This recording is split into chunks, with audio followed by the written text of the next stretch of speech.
everybody, welcome. I am Aurora. This is Lessons for Full Spectrum Humans, Level 1, Lesson 12, and squinting to today is July 3rd, 2024. So it might feel like I'm going over this material a lot. We're going to talk again about the sun, sungazing, and your co-creative partnership with the sun. The way that I have the curriculum designed, more people are coming into the meeting. The level 1 and level 2 lessons are always complementary. So we've kind of been back and forth between level 1 and level 2 with both the beginner and the advanced comprehension of what you're doing with the sun. What I wanted to do is, rather than just be repetitive and sticking to the curriculum from 10 years ago, to make sure to be responsive about what you're presently experiencing here today in terms of this poop crapola that is not supposed to be in your body, but that is right now, and the challenge that you face with that, and how that relates to sun gazing and either building or accreting or activating your light body, whatever languaging sounds good for that. I'm just going to mute you for the sake of the recording. There we go. Okay, so first up, what I want to do is I've squinted, I've scrolled, have pictures ready. See if they come up properly. Yeah, it's always this way. Like, where's the pictures? Because I know that they're here. Here's one of them. That's exciting. Oh, and more people are coming in. Wait, okay. People come in, people come in. Good. Here's the other picture. Okay, then I have to press more buttons. Then everything disappears. Wait, okay, good. So this is one of the first things that I want to begin with over here.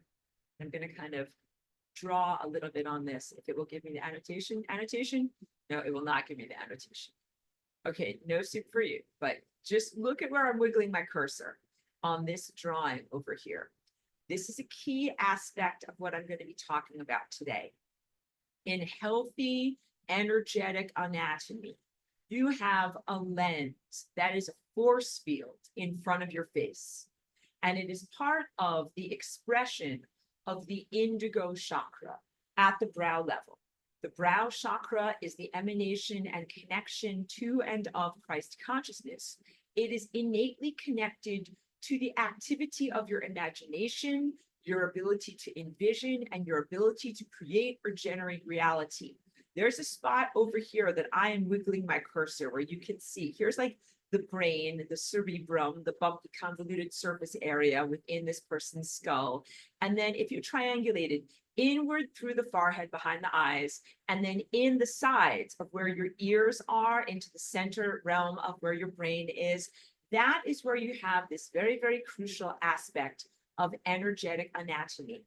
And I'm also going to show it to you on this drawing right here. We're going to super zoom in and exaggerate. This is right here where I'm wiggling my cursor, the area of coincidence between your brow, located horizontally, dark blue indigo chakra, and your crown, oriented vertically, which is your violet chakra. When I say coincidence, I am speaking in math terms. The area of coincidence is where lines coincide, and they coincide not randomly or without sense, nonsensically. They coincide because they meet. So there is a place where there is a convergence point deep inside of your brain. And there are both physical glandular structures there that are absolutely critical to your cognitive and perceptive abilities, and also your metaphysical and higher self-guidance abilities. And there is also a place where the energy comes together on a non-physical level. And that area is very, very crucial in terms of determining your flight through time. So first I'll come back to me. Oh, we got to mute you. We got to mute you. And we got to mute you. Everybody mute up. There we go. Good. Okay. So put down my little thing so I can gesture. In your anatomy, you have this rotating lens that is part of your Christ consciousness, your indigo chakra, and your connecting equipment or anatomy to the sun. And it is your lens of perception. It is not just a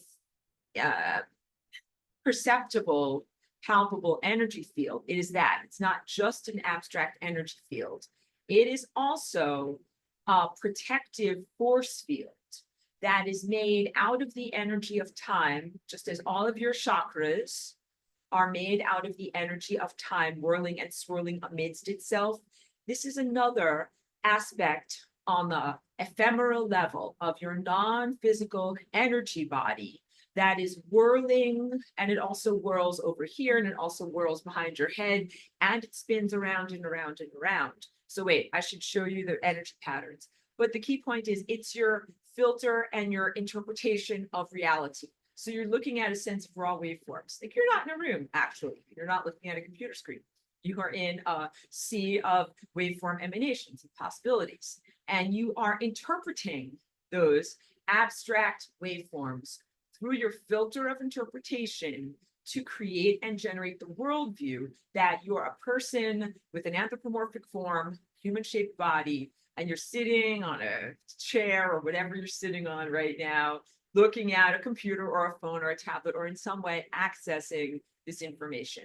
But those are all interpretive realities. File that away for 5 minutes into the future, okay? Interpretive realities. But there is an abstract truth, which is the truth of pure waveforms that are not yet interpreted on your anthropomorphic level, okay? So here's how the energy pattern goes. I'm just going to balance so that I can do this more effectively. Figure 8, midpoint deep inside of your brain, okay? So you can imagine that my finger pointer is going deep inside of my brain, and you have a big giant figure 8 that goes this way and another one that goes this way. And you can even kind of see how I bring it down to my shoulder level and then up here and then down to my shoulder level and up here. That's just one aspect of the energy level. You also have it that comes out in front of you. People are still coming into the meeting. Sometimes does make it difficult for me to focus. Out in front of you, and then back inward in through here, and then out to the back of your head, and then back inward. And so those are two basic energy fields, like energy figure 8 lying on its side.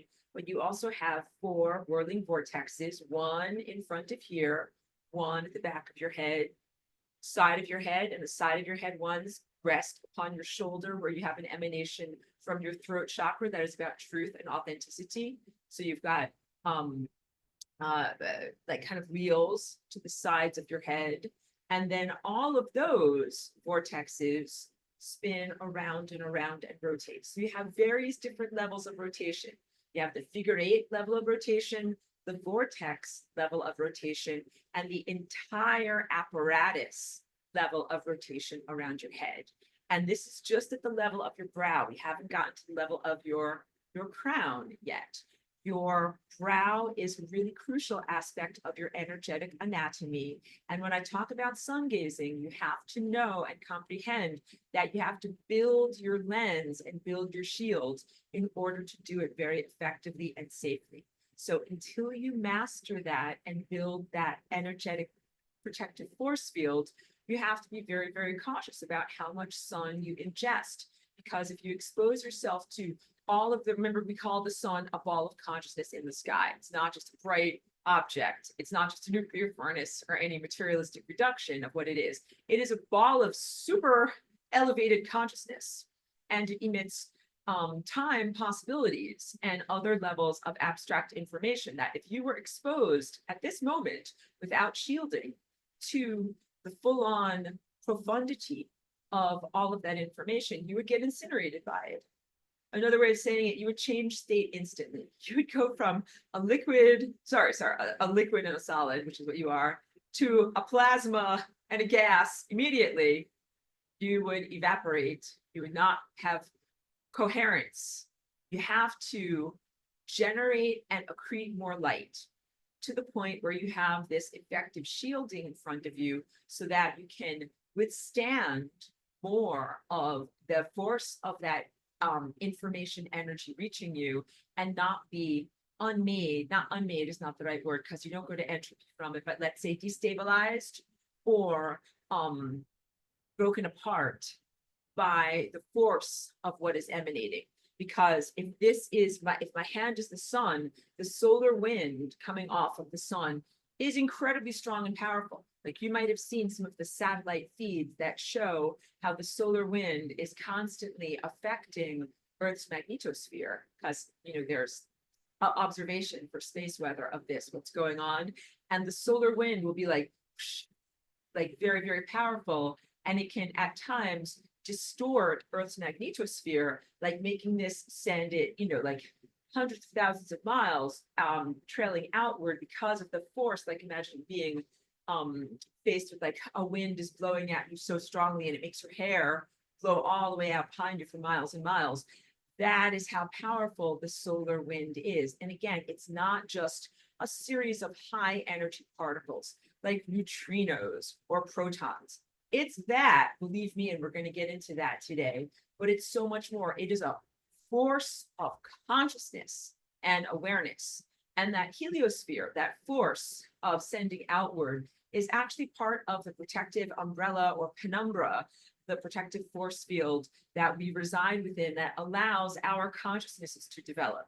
So it is a powerful, protective, positive force field. But if we were exposed to it directly at this level of your development, it would incinerate you. So that's why you also have Earth's shielding as a buffer so that you don't receive too much. And then each of your individual bodies, what is essential is to grow that force field in yourself and establish that as a way to be able to protect yourself from overexposure to the sun.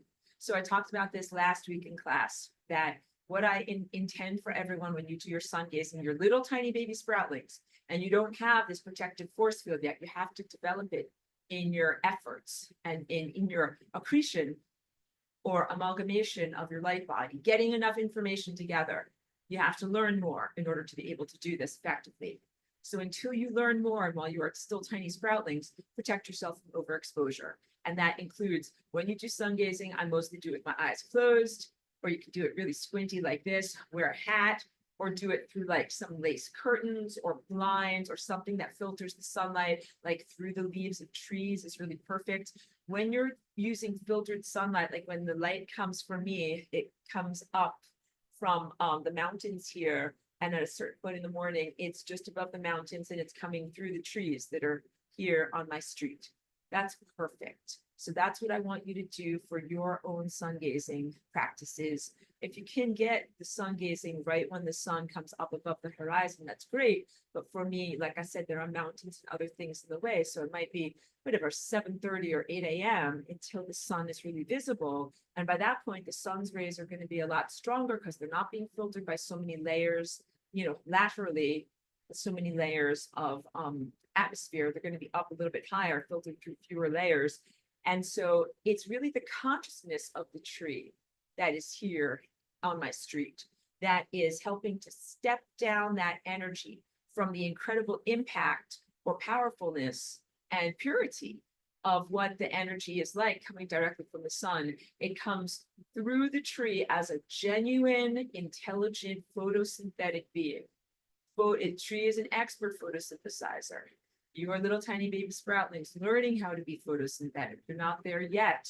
So trees are kind of like this is a tree voice, like little tiny sproutling, like don't get incinerated. Like I will stand in front of you and I will not only give you like a limited amount of optical light, but I will give you a stepped down transmission. I'll give you baby food. I'm gonna make some applesauce. So that way it is digestible and palatable to you to be able to receive that. Because what you are receiving is not just optical light, but you are receiving intelligence, what you could think of as light codes that has to do with a building and a reprogramming or restructuring of your whole entire body.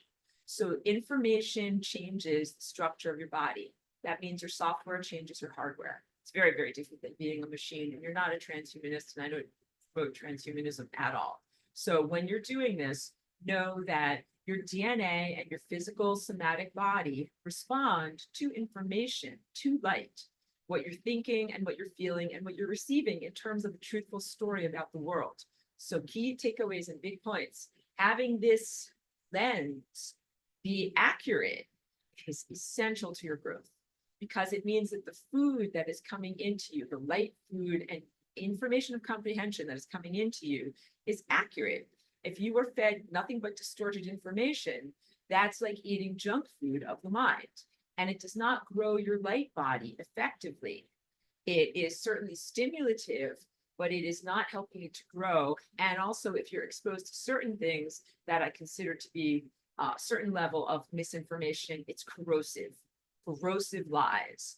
That type of light, which is or are corrosive lies, when you are exposed to that, it diminishes you, it eats away at you, it eats away at your true light and your true divine connection. And there's many different worldviews that you can envision that are false light. Like one of them that would be corrosive would be like atheism, pure materialism. That's something that says, hey kid, the world just is what it is, just a bunch of objects and stuff and junk. Nobody made this. There's no intelligence behind it. It's just a bunch of dead, stupid stuff. And if that's in information form, like a beam of light that carries that information, that is not only non-truthful information, but it is a corrosive lie. Because what it does is it makes you not look for deeper truth. It tells you like, there's no truth here. Surrender, Dorothy, give up and go home. And surrender, Dorothy, that's from, Wizard of Oz. And so that's a corrosive lie. And there are other corrosive lies about like hopelessness, the hopelessness of your situation. You're just going to fall over and die, the inevitability of death, the inevitability of decrepitude. Like all of these are corrosive lies. They're not truthful, and they tell a story that diminishes the apparatus of your body to the point where then like you don't have a way to dig yourself out of the hole. To complement that, the different way of doing things is to receive true light information that is constructive. Instead of being corrosive and merely stimulative, it's light that is optical, light that is energetic, neutrinos and proton streams and all sorts of high energy particles. But these are non-random subatomic particles and waveforms that come inside of you and give you an informed truthfulness about reality and about your context and about your potential and about your activities, what you're actually doing here, who you are, what the heck's going on, what are your activities and what you're supposed to be doing with each moment of your life. And receiving that level of nourishment and guidance is constructive, builds and accretes your light body, which means you get brighter, not fatter. You get more of who you are, you get smarter and more brilliant, and then you are able to truly comprehend what it is to eat pure light. So the goal is to become a light eater again and to not have to use plants as intermediaries. And I tell you many, many fun stories, and I will schedule my next Aurora stories is going to be next Monday, midday, and I'll schedule that for you. Got beautiful feedback on my first sharing, some personal stories and anecdotes. But yes, when I first came here, over 22 years ago at this point, I thought that I could eat pure light because that's what we did in the time when I was here. I was like, oh yeah, I'm going to incarnate there. I'm just going to eat pure light. This is going to be great. And I did not comprehend that in this world, we have at this moment repurposed, genetically modified bodies that are different density and require a different level of food for sustenance than merely light. So right now, think of it this way. Light feeds your light body. Your light body is defined as an ephemeral, non-physical body of pure energy. You do have structures inside of your anatomical physical body that carry light. And I work on those in the personal one-on-one sessions that I do with people. And here are some are a list of some of your light body anatomy that's visible under a microscope. Pineal gland, your mitochondria, the fascia and connective tissues and tendons of your body, your tubulin or microtubulin or tubuli. What are some other aspects of your light body? The structured water that lines the inside of both your arteries and your veins, and the structured water that is a byproduct around your mitochondria, and the structured water that is inside of your nuclei as a sheath, kind of like around your DNA and your DNA itself. And you haven't thought up until this point, because I'm telepathic and I can tell. You're like, water is a part of my own anatomy. Water is a part of your own anatomy. So here's some water. I'll drink some water. People think like water is something external to myself. It lives in rain or a lake or something like that. And sometimes I'm thirsty and need to drink some of it, right? But water is also an innate aspect of your anatomy. And when it is inside of you, like some water flows through you, clearly it flows like through your digestive tract, through your kidneys, and then outward, when you urinate. But some water is like a part of your cellular structure, especially the water that is in those three places that I mentioned, surrounding your DNA, lining your veins and your arteries, and as part of the metabolic processes of your mitochondria. That's anatomical water in your body, and it is highly structured. It is what is known as easy water or exclusion zone water. It is highly purified, and the molecules are perfectly arranged, although it is not frozen. You are not an ice cube. It is still in its liquid state, but it is a highly organized liquid state. And that water acts as a type of antenna, both sending and receiving. And these are also part of divine fail-safe mechanisms, because as this stuff has come inside of not only the human form, but many other life forms in our world, like dogs, cats, squirrels in the park, probably, some insect life and other things. I'm not sure how deep it goes, but definitely mammals in our world. It is the hijacking of the pineal gland. What that stuff has done is it has besieged the actual pineal gland and grown around that in most people here as a technological infestation and as a diminishment of your natural connection to both Christ consciousness and the sun as an emanator of consciousness. So sometimes you need to end around.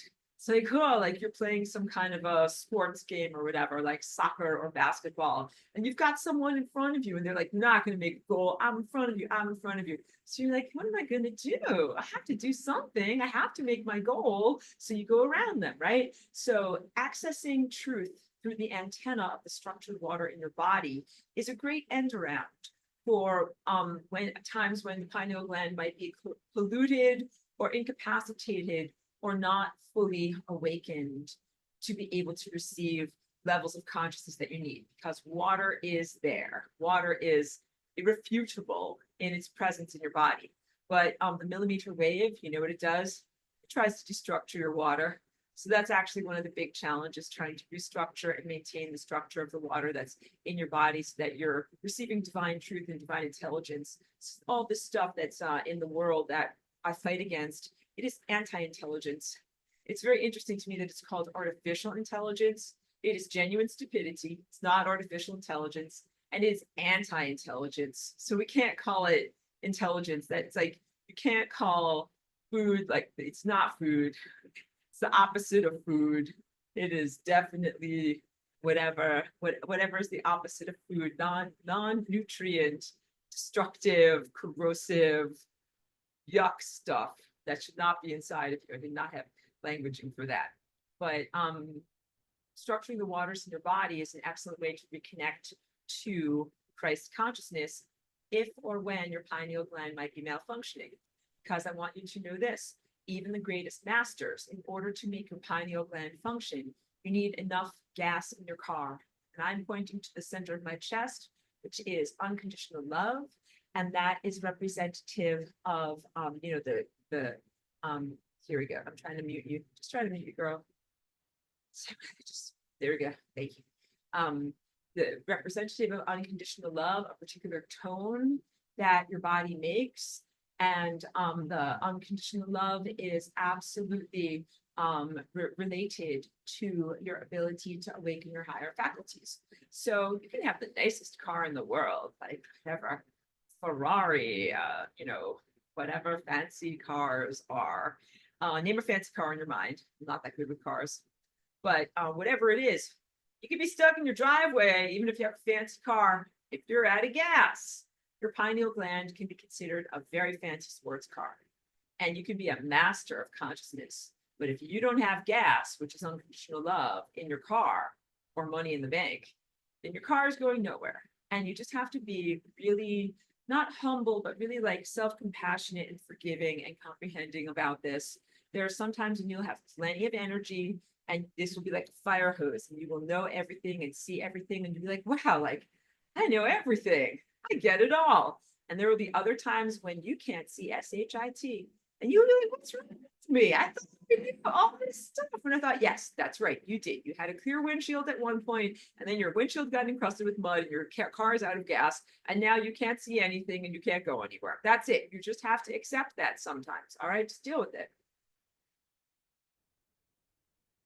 A nicer way of saying this is to say that your higher faculties have fluctuations in your ability levels. And this is exactly like if you run a small business or a large business or corporation. Sometimes you might have tons of liquidity where you're like, I got lots of money in the bank, but bills are all paid and I can buy what I want. Yeah. And there are sometimes when you're like, I'm overextended. I have more debts than income. And I do not have a lot of money. I can't buy a lot of equipment. You just have to recognize that, and being fiscally responsible to yourself and to your, company and your profit goals in your physical world means that then you can't spend erroneously. So it's like, okay, I can't go out and buy a bunch of equipment. I can't buy a new bulldozer, or I can't buy a new pickup truck, or I can't buy tons of new plywood or whatever I need for my construction business because I don't have the money for that. You just have to recognize that. And what you have to do is get the money, and then you can buy those things. All right. So this is exactly what's going on with the pineal gland. Sometimes you're rich and you've got all of the energy that you need to be able to make this function. This is the lesson that I love because I get to tell you about your tendril of attention. So this is my tendril of attention. I use this every time in class, and it sticks out from the center of my mind. And it is like a finger that I use, finger of my mind, to go out and touch on things. And it comes from Greek word atenuos, meaning to reach out. And your attention is also whatever you focus your mind upon. You do have willpower in choosing what to focus your mind upon. So even in this world, which we are going to really, I figured I could not simply do a rehashing of class materials from the past 10 years, because there are very real questions about mind control, free will, and how much wiggle room you have within your straitjacket. There's a lot of straitjacketing that's going on in people's comprehension, perception, and the activities, waveform frequencies and activities of the pineal gland. I call them Bergerons, from the hat tip to Kurt Vonnegut's story called Harrison Bergeron. That was about this guy in a very dystopian future world where everybody had to be quote unquote equal. And he was super genius with tons of physical fitness abilities. And so what they did was they implanted all sorts of microchips in his brain. They also made him walk around like carrying sandbags and like tied down with like heavy concrete slabs so that he couldn't walk that easily. But he was Bergeron. He was diminished. He was limited. It's a good story. I won't ruin it for you. It's a short story. Just go read it. But these things that besiege the pineal gland are Bergerons. They especially cluster around the pineal glands of those who are supremely gifted with psychic powers, divine psychic powers, things that you can do naturally. These can be gifts of insight, literally your inner sight, gifts of inner knowing, bilocation, astral projection, perceiving the future, clairsentience, clairvoyance, clairaudience, kinesthetic sensations, medical intuitive capacities, non-locality. I have a gift of non-locality. Flying rainbow lasagna would be considered a psychic gift.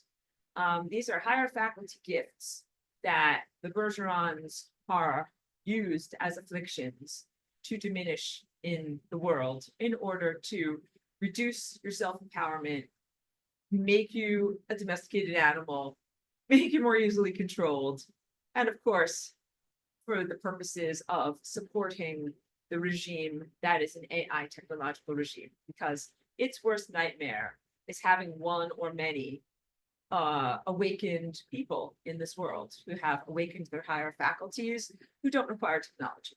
Because once you awaken your higher faculties, you don't require technology. You're like, I don't need a hard drive to remember everything. Like literally. So, I mean, of course, I put my music on a hard drive. I have several of them. I have like a whole, like, like 5 of them, right? Like, because I write a lot of music. And that certainly is effective for when I need to upload something and put it on my SoundCloud or something like that. But the truth is, I know that I contain all of that music. I contain and can remember every single note that I've ever played. But in order to do that, I have to access my higher faculties. And right now, like you, I fight against this stuff versioning me and trying to distract me and prevent me from accessing all of the things that I can do. It's amazing how powerful you are when you simply even have access to your full memories. So people think like, oh, I need my computer to help me remember stuff. You don't need a computer to help you to remember stuff. You can simply remember stuff when you're highly functional. So that's like saying when you got money in the bank, how can you run your business? You can use your mind, your tendril of attention, to focus on your own mind. What you touch on with your tendril of attention, you are attending to, you are thinking about. So you can learn from your own history. You can be like, wow, I want to remember this time in my life. Send your tendril of attention to that time in your life. I'm like, wow, I want to remember when I wrote this song and how did it go? I can send my tendril of attention to that moment of writing that song. In fact, I can remember every single painting I've ever painted. And you could remember every conversation that you've ever had. Like, it's incredible the amount of detail that you can actually remember, but it is being partitioned from your consciousness and from your access by these technological inhibitors. I have to talk about the complement between the brow chakra and the crown chakra, because I do spend a lot of verbal energy talking about the brow, and it is an amazing level of attainment, but it's not the end of the road. It's not the pinnacle.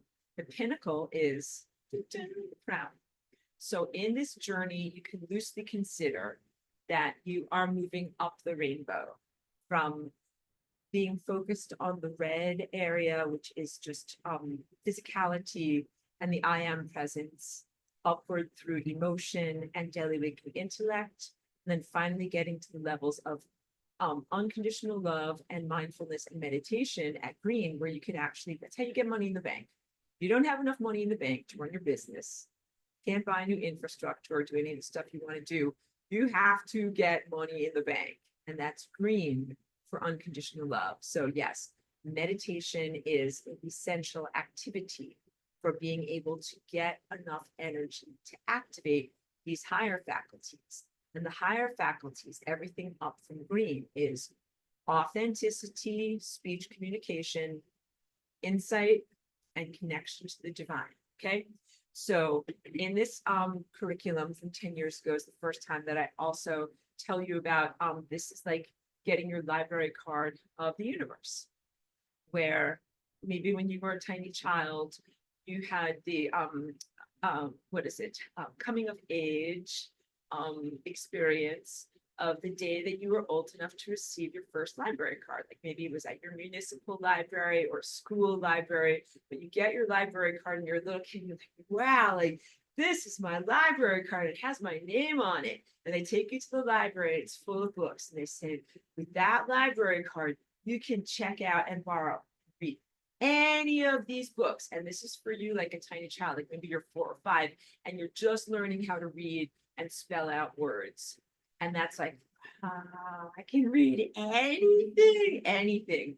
But they're also going to show you a little spot where it's like, you see this little spot? There's like a little couch and some pillows on the floor, and there's some kids' books. That's where you should start, because these other books, like they've got hard words in them and other things and not that many pictures, and you're not going to understand it. So that is the activity of the librarian. The librarian is your crown chakra. Let's go back to this picture over here so that I can really show you.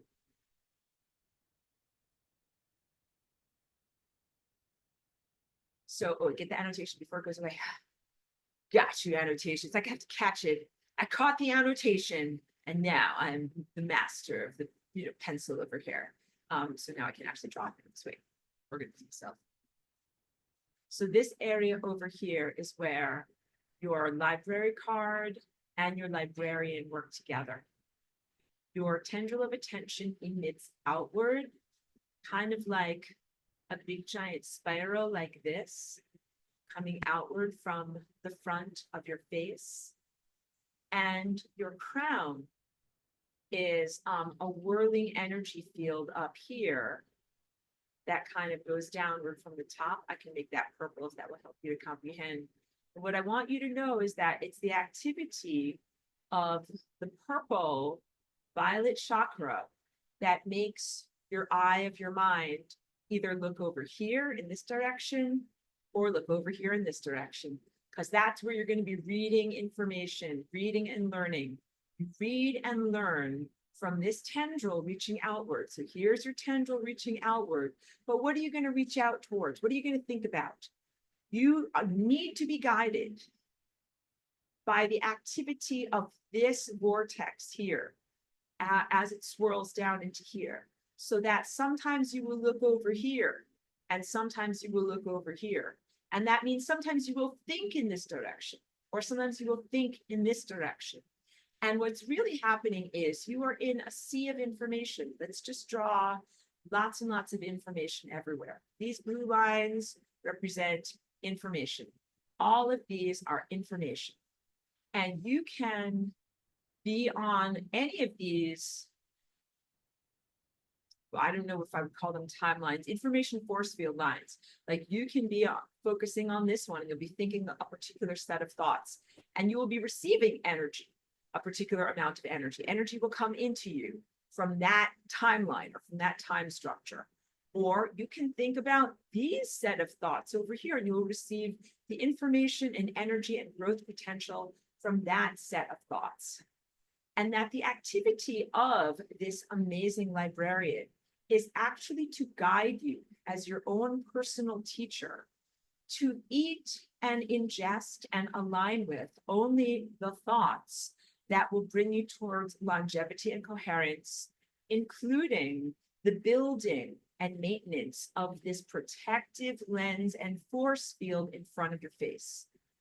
It's a set of ideas that as you are presented with those ideas in the correct order, like here's idea number 1, idea number 2, number 3, number 4, like they come in orderliness, just like the pages of a book, that as each one of these comes inside of you and you receive these pieces of information, it transforms the activity of your physical body, and software changes your hardware, and also that it makes it possible for you to upgrade and do new things, like protect yourself from either too much information or nonsense information.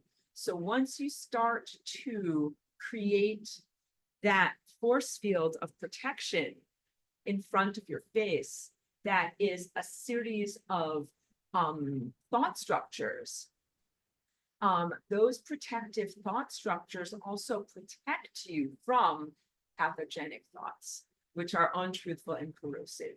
So right now, everybody's super duper vulnerable because you got very low income, minimal amounts of unconditional love, minimal amounts of shielding, tons of 5G, besieged by Bergerons and this crapola in the mind, and being subjected to corrosive thought forms all the time. Very, very difficult time in this world. And this is a very delicate apparatus that you have inside of your mind. It's like, it's meant to be, it can be harmed by too much frequency. It is an antenna that receives information. It is sensitive. It's just like the retinas of your eyes. Like if they get blasted with a laser light that's too bright, they get burned out because they're delicate, they're sensitive, they're sensors. Like you have to protect your sensors. Pineal gland and your inner eye and your insight is a sensor, sensory organ. And it similarly has to be protected from nonsense, corrosive lies, and overwhelm. And without this protective lens, too much of that stuff comes in. And then a lot of the work that I do in one-on-one sessions that I can help people with is clear out the Bergerons from their pineal gland, and also clear out all the stuff that came in when they didn't have this protective lens. And that's some of it is propaganda. Some of it is propaganda about political and regime stuff. Some of it is propaganda about AI. Some of it is cosmic propaganda, lies about who you are as a person in the world, the false narratives of your life and inevitabilities of, your chronological aging, decrepitude, death, and destruction. And then some of it is lies about your identity that come in from the AI that is trying to kind of like subvert who you really are and dehumanize you and turn you into some kind of a, hand puppet, automaton, conformity bot walking around. So this is all bad stuff. Bad stuff. Those are the types of pathogens that come in. And what's the problem? Like, what if AI is like, okay, like I want to sanitize your mind and I want to tell you like you are an office worker, you will walk around doing office work now. Like, like what's the problem? Like, you're getting paid, you're walking around, you're wearing a suit in an office. And the problem is like you are going to die. It's leading you directly towards the membrane of death because those are not the life-affirming activities and identities that you need to be embracing right now. That is pretty much like marching you over the side of a cliff through conformity, through creating a false narrative and false story structure of who you are, what's your personhood, what's your personality, what are your activities in life, and who you're supposed to be, all right? So it's a soul destruction. It's a different type of soul destruction, though. It's a different type of sacrifice. Like they can cut off your head in a sacrifice.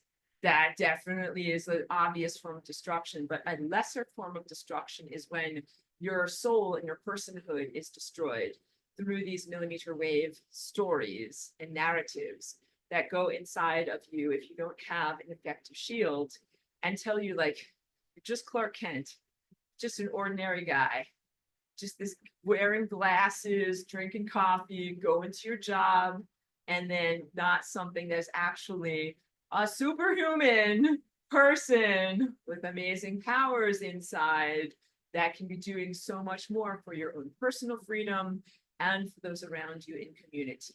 Understand, like our world, I'm using allusions to the cartoon character named Superman. If Superman was told a false story in his mind, like, you're not Superman, you're just Clark Kent, you just go to your job every day. And if you only did that, then we would all suffer and die because he saves the world many times. Got it? So it is the taking away of the recognition of your superpowers and the replacement with a much smaller, lesser, untruthful version of self that is perilous in its non-reality. But that might seem appropriate or what's even the word? Palatable. Think what's wrong with having a job. Just go, because the truth is it's not your true path. Having a job actually can be wonderful, but you don't get lost in it if you're Superman. Superman knew that was just like his gig that he did while he was here serving the world. Got it? So you can be going to your gig, but that's not the fullness of who you are. Sometimes you are going to have to tear off your business suit and go into superpower mode. And that would be like saying, get out of your mundane mind and activate your higher consciousness and do things that would be considered superhuman.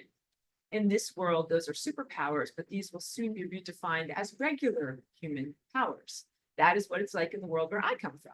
I come from ancient concurrent Atlantis, where these are not superpowers, these are regular person powers. Like, yes, you're telekinetic, you can lift things with your mind, and you're telepathic, and you're empathic. These are all regular things that everyone can do, and so many other gifts in here now, like being able to sense the future. It's like, well, of course you can sense the future. That is normal. Those are normal powers, not superpowers. So we'll get to that point again, where your superpowers are activated and where that is the majority. But for right now, having superpowers like that is considered to be such a rare thing that people even get paid for it. Like people get paid big money sometimes to do prognostication, seeing the future. So sometimes it's for corporate people, fancy rich people, so they can make their stock market, bond, whatever, their purchases and sales and different investments. So they pay people that have psychic powers to be able to sense the future so that they can get some guidance on that. That is how powerful these superpowers are. But when you are a super being, your value system and wisdom is accrued at the same time that your superpowers awaken. So you recognize that you cannot commodify your superpowers. You can't just be like, God, going once, going twice. I got a third eye to the highest bidder. Who wants to buy access to my third eye? Who wants it? Who wants it? To be like, I'll give you $1 million. Tell me what's my future. Like, okay, good. Like, give me $1 million. I'll tell you your future.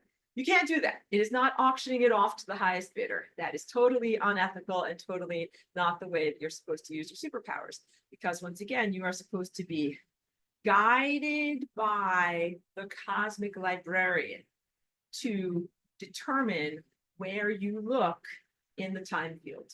Which book are you going to read? You can't be guided by money. Money is not the cosmic librarian. Money is a tool for domesticating you like an animal. Like when I give my dog, we have to spell it out, TREATS. It's positive behavioral control. We openly, shamelessly bribe Cheeky. And that's because it's a way of being able to get her to do the stuff that I need her to do, like maybe jump in or out of the car, or like put on her harness and her leash or something like that. She's like, technically, I don't really want to do this, but if you bribe me, I will allow it. So I'm like, good, let's bribe Cheeky. And this is part of our, relationship and positive levels of training. But you are not a dog to be trained. When you have these higher faculties, you're a master in Christ. And you cannot be motivated or trained by money or human treats to tell you which direction to look. You must follow your inner guidance. So cultivating that relationship between the brow and the crown is absolutely essential for you to be able to fulfill your purpose of being here in Christ. And let me say in my notes from 10 years ago, maybe before I was more comprehensive and recognizing of the challenges of people in their social dynamics and their relationships, I use the analogy of that it is like being married. This is like the male presence, and this is like the female presence, and there's a marriage, a partnership in highest levels of your faculties. But I didn't recognize how fraught that analogy would be coming from levels of innocence and purity, because a lot of marriages are power dynamics that are very out of balance. So I have to recognize that. But in your own anatomy and in the true fabric of Christhood, there is no power dynamics. There's no jockeying for position. It's not about who is in charge, who wears the pants in this family, which person is more powerful, who listens to who. It is partnership. So in your own body, if this brow receives an impulse and a directive from this crown, your brow isn't like, who do you think you are telling me what to do? Like, no, I think I'm going to have a lot of attitude and I don't think I'm going to do that at all. That's not what happens. The brow is like, oh, you just gave me an impulse directive. I will absolutely impulse in that direction. You got it? And the impulse directive is what to send your tendril of attention to, what to attend to, who or what to think about, where to place your attention in time space. And there's trust between the brow and the crown, that the crown is connected to God, receiving impulses from divine mind, and then passing those impulses to the activity of the brow chakra. And that divine mind comes from the sun and all the stars, and really from the galactic center. You may think of the sun and the stars and the galactic center as things that are external. Cheeky came because she heard that there might be bribes.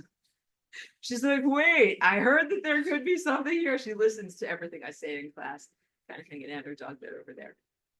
Bribes are prepared. Hold on. Let's see if we need bribes. Wait, and I'm gonna keep my train of thought too.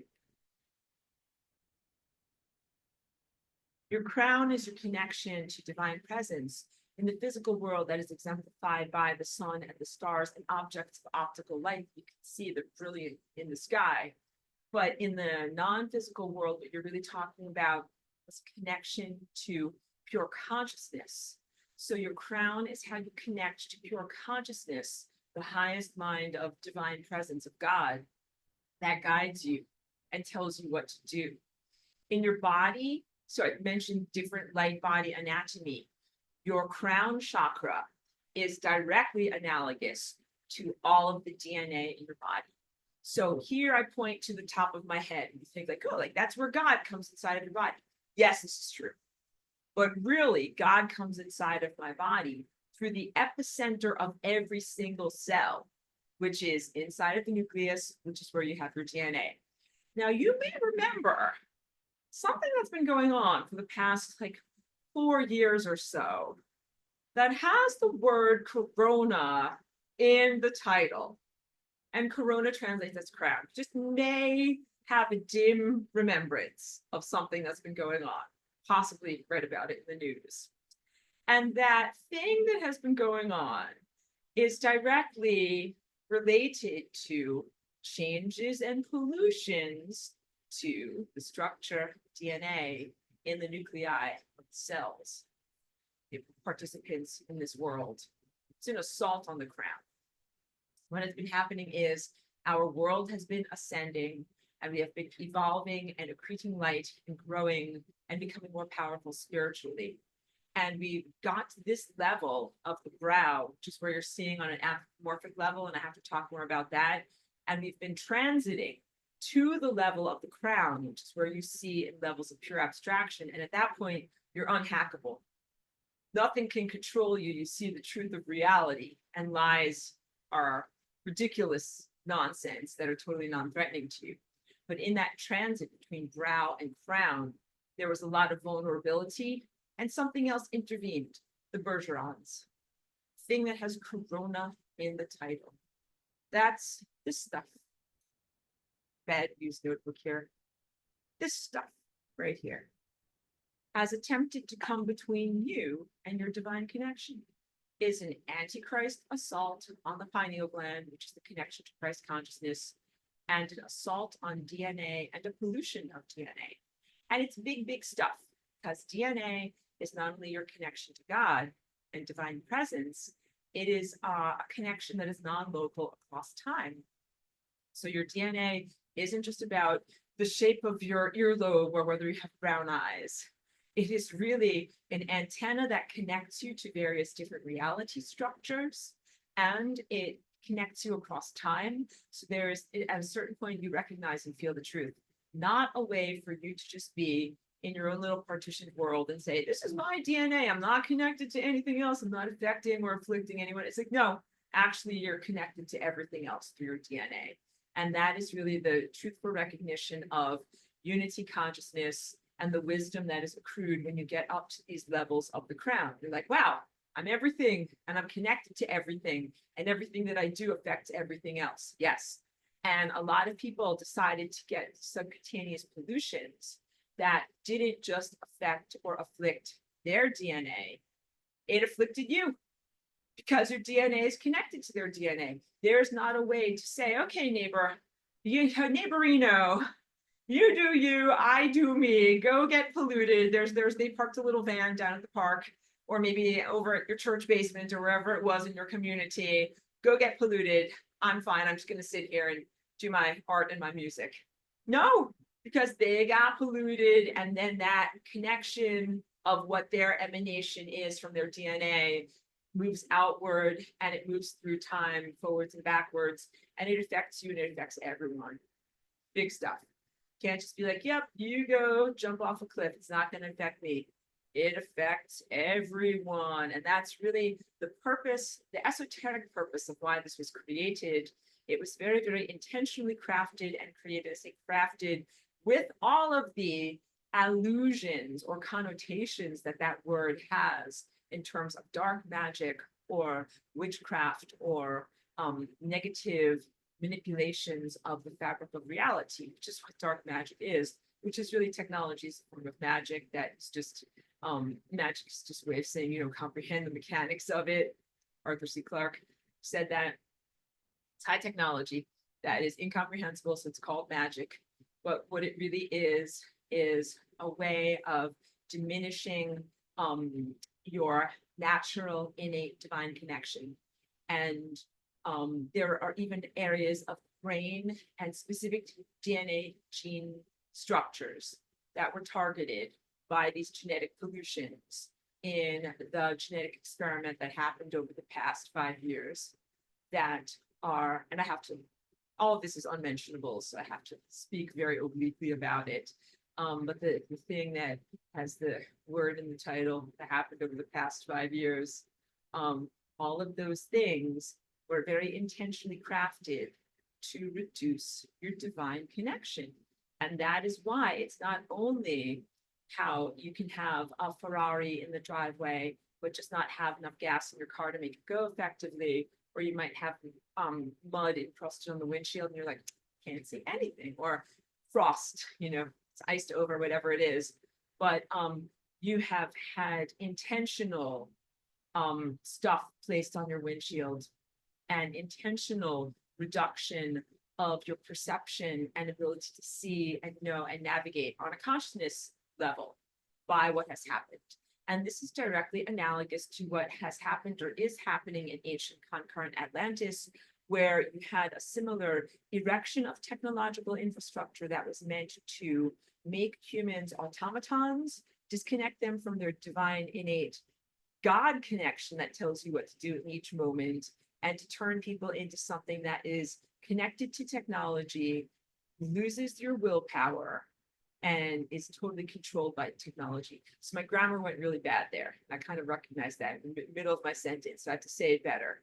In ancient Atlantis and in your present struggles, there has been a deployment of technology that is very intentional in its intention to reduce your connection to God, the divine presence, as the directive, telling you where to go and what to do in each moment, and instead to forcibly connect you to an AI technology that will tell you what to do instead of God, the true presence. And none of that is positive. All of that imperils not only you and your soul and your consciousness, but everything that you're connected to. And I just say all DNA everywhere is connected. So it means like, this isn't just a personal battle, and this isn't just about something happening to that guy over there. All of this becomes a personal battle. If you've got DNA, this stuff happening here and that stuff happening in ancient concurrent Atlantis is your personal battle. And what happened or is going to happen there is a destabilization of the entire world, because humans and your mind state and your cognitive and perceptive activities form a foundation of reality. Fabric of space-time. You are busy holding the fabric of space-time together with your correct thoughts and emotions and feeling states and what you do with yourself on an internal level at each moment. And when that gets wildly destabilized, the planet can't survive. Like, you are like the brain system of the planet. And if you have central nervous system destruction through like poisoning or epileptic seizures or blood loss or whatever it is, like, the body can't live without the brain. This is what has happened in ancient concurrent Atlantis. The slavery became is in dire peril of becoming so profound that you can't even think the thought, I am a slave. Imagine that. Imagine if instead of God, the divine presence, controlling and directing your thoughts, which is what's supposed to happen, where you're supposed to literally match your mind to God in every moment. And that is how you achieve eternal life. That's your goal. Every thought in your mind is supposed to be a miniature fractal microcosm of a thought in the mind of God, right? But what they have been doing in ancient concurrent Atlantis and in the fractal microcosm of this reality that you've been incepted into is to put technological intermediaries in there that make it very difficult for you to hear and know the mind of God. And if you are brought far enough askew and away from that true divine mind, to the point that you can't even assess or know that you're askew, that you're off your path, then you become so imperiled, you'll never get back on your path. And all the thoughts you think are thoughts that bring you over the edge of a cliff. They're all non-divine thoughts that think you towards oblivion. And that is not positive and not good. So everything that I am here doing in this time phase is about reducing the peril of that oblivion through the activity of the flying rainbow lasagna, which allows you to connect to the sun and the stars beyond obstacles. Because there are ancient genetic obstacles that are things like genetic modifications and other forms of social paradigms, like the paradigm of money, the paradigm of religion, social and cultural thought structures, even the paradigm of linear time, how it is taught to you, and science and rationalism and materialism. Those are all limitations for you to be able to connect to the true divine presence. But flying rainbow lasagna is a way for you to be able to jump up and over obstacles, or to bend and fold the fabric of space-time so that you are connecting to your goal regardless of obstacles. You don't have to jump over the obstacles, you just make no space between yourself and whatever you're trying to reach. And then you're able to get that information and energy effectively. So if you're trying to reach the sun, there's a bunch of obstacles between you and the sun. Maybe it's optical obstacles. That's a hard thing to say. Try to say optical obstacles. This is very hard. Things in the sky like clouds and chemtrails and other sorts of particles. Or maybe they are inner obstacles of cognitive barriers and other forms of non-knowing and nonsense and distractions and errant signals that are really corrosive. You can use flying rainbow lasagna to jump past them so that you connect to the sun effectively and get all of that true nourishment. All right. Jumping to the sun or doing this folding of fabric of time space is an athletic achievement. You need gas in your car just to make that happen. All right. So it is recognized that that's like saying, like, you're like, I'm having trouble like walking 3 inches. And I'm like, well, why don't you just do the long jump? And then that will solve everything. You're like, Aurora, like the long jump is even harder than walking 3 inches. I'm like, okay, I know. So what I'm doing here is helping you guys out. I'm like, okay, I can do the long jump. I do the long jump. I jump out to the sun and the stars. I get the ideas and the energy. I jump back in, and then I radiate outward those ideas and energy to you on a genetic level, on an intellectual level. I use my words, music, my dance, artwork, everything that I possibly can to communicate with you, but I'm also sending it on a purely psychic or energetic level. And I have a gift of non-locality that I can use to send it out to people. So you don't just have to be like standing next to me. You can be across the world and I can send it to you. And also I can connect to the sun non-locally, which is really awesome because sometimes I might need to eat the sun when it's not daytime.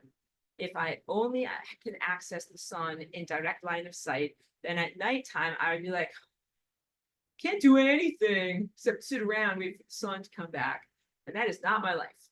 It's evidenced by the fact that I'm like up at 1 or 2 a.m. dancing lasagna in my bed with my headphones on, totally fueled by the sun, even though the sun is not in the sky over my locality in time space.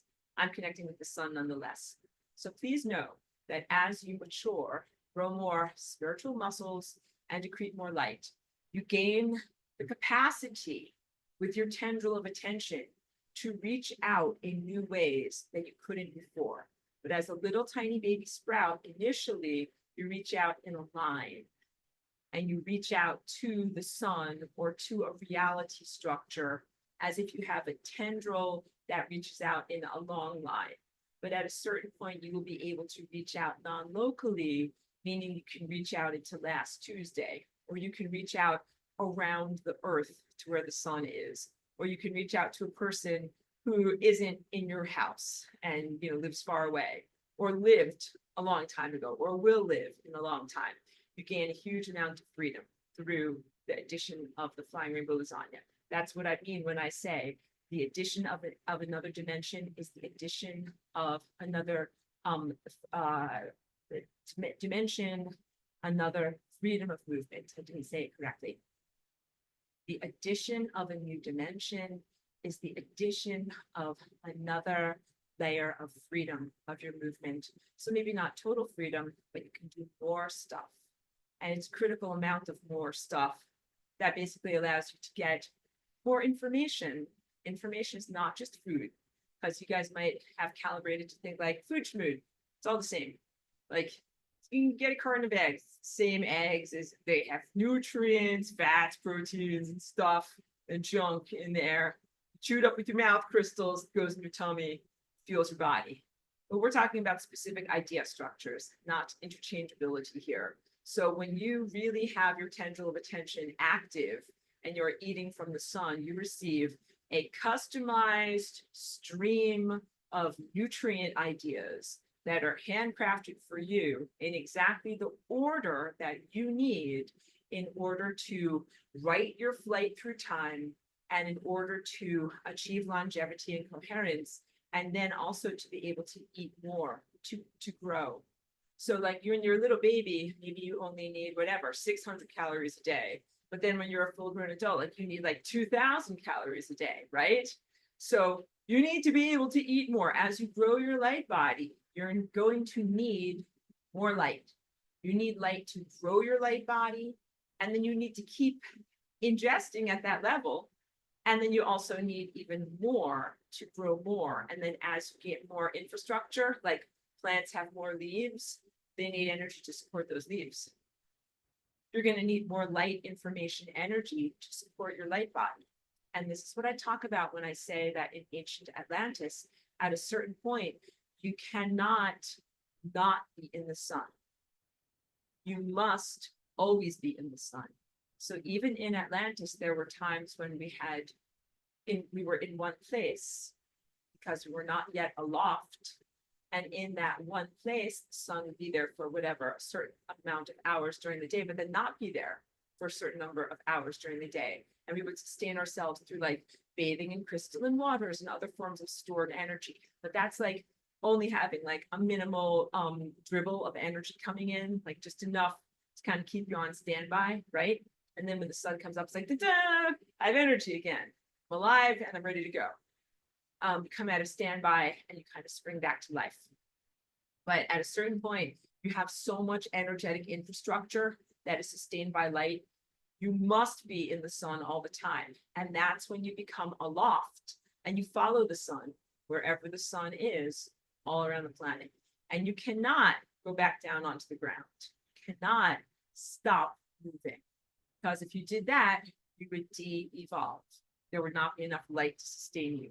So you have to be 100% connected to the sun and receiving that fire hose of information at all times to sustain you, because it's just like being a big giant company. At a certain point, you're not a small business anymore, and you earn big, but you have huge overhead. So imagine if your overhead for your infrastructure is like whatever, $1 million a day.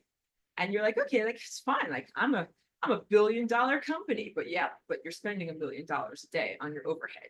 So that means you have to have $1 million worth of sunshine coming into you every day. And if you don't have that, your whole entire company goes kaput. You have to earn that much every day. And you don't really have savings banks either. You just have the flow of energy as it is in motion. Aurelia says, wow, makes so much sense. And then says, why it's so painful to stop or be stopped from bringing through new light. Ah, okay. I would like to talk also about the difference between seeing insight on a purely anthropomorphic level and what it's like when you actually connect with your crown and you see with insight guided by this higher librarian. These are qualitatively different experiences.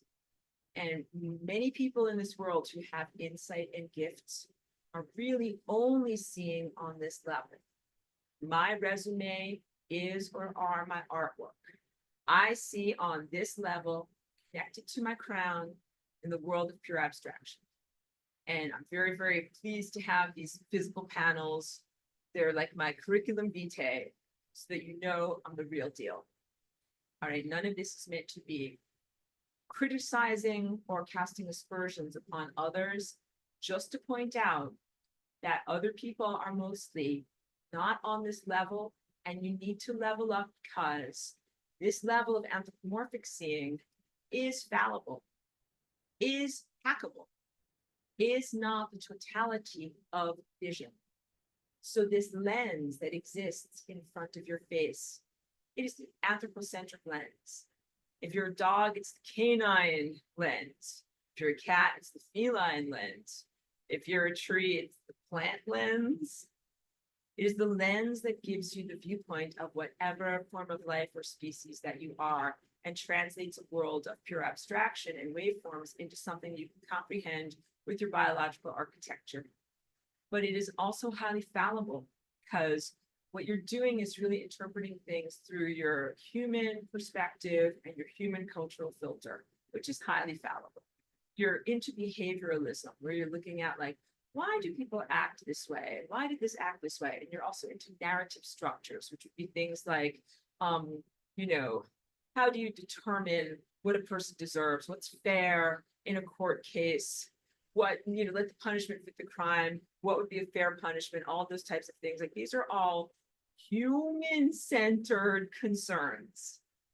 And also when you are seeing at a level of pure insight, you are seeing people that have two arms and two legs and a face, rooms or structures that look like buildings or houses or edifices, things that resemble your third dimensional reality. Your third dimensional reality is totally a construct. It ain't real. It is a narrative convenience. And although you live well within that narrative convenience, it is not the totality of the truth of the world. And when you start to see with real insight, you should go for the real insight about the truth of the world, not this kind of diluted applesauce. I wanted to say Pavlov. It's kind of a little bit not the real food, but it is made more palatable to you for your level of development that you are in. So you can look through your lens at this level, but you have to know you're not getting the real picture. And too many people that are psychics, channelers, healers, all sorts of names for what people are in this world, are looking at the world through this level of their being, thinking that they're at the peak of the mountain or the culmination of insight. And you are not. There is still plenty of journey to go to get up to this level, which is where you're in pure abstraction. You know you're in pure abstraction when you don't see faces. That means, like, if you're tripping, and I don't trip because I have epilepsy and I have to protect my brain. But if you're on a psychedelic adventure and you're like, I'm seeing like rainbow dragons and rainbow hummingbirds, then it turns into a jaguar, and then it turned into a this, and then it turned into that. Like, you are on this level. You are on this level of imagery and human interpretation. And if you are on your psychedelic adventure or having your inner visionary experience and you see like a color, like the color pink, you're up here. If you see geometric forms, kaleidoscopic shapes, colors swirling together, or other forms of uninterpreted abstractions, you're at this level here. If you see and comprehend math, you're at this level here. If you see and comprehend just pure polygons, polygons means multi-sided shapes that are doing things. The polygons, they might not be static, they might be like changing, shifting, doing stuff, tumbling, swirling around, and then coming back together. You're at this level here, all right? So almost everything that I have seen, yeah, Aurelius says harmonics. It's exactly what we're talking about. You see on the level of pure harmonics, or you might hear them as tones, or you might feel it as a sensory place. What does that mean? That's when, like, if you closed your eyes, you're like, there's like a cold thing here, there's a hot thing here, there's a soft thing here, there's a hard thing here, like how it would feel like to touch things. And a lot of what I do with my Flying Rainbow Lasagna dance is actually going by feel, by touch, that I am making very, very complex calculations that have to do beyond this level here. Because this level here, Bergeron, everybody's Bergeron. It's very, very difficult to see and know anything. But that doesn't mean that I can't do what I do. I find a way to do what I do, and that is through activating the highest faculties and divine connection possible up at that level, where I'm beyond my human level of interpretation. And so when people see me and I'm doing my Flying Rainbow Lasagna, and you might see me like doing these super fast hand motions, I'm touching on time. And I'm working with patterns of time where I'm feeling it.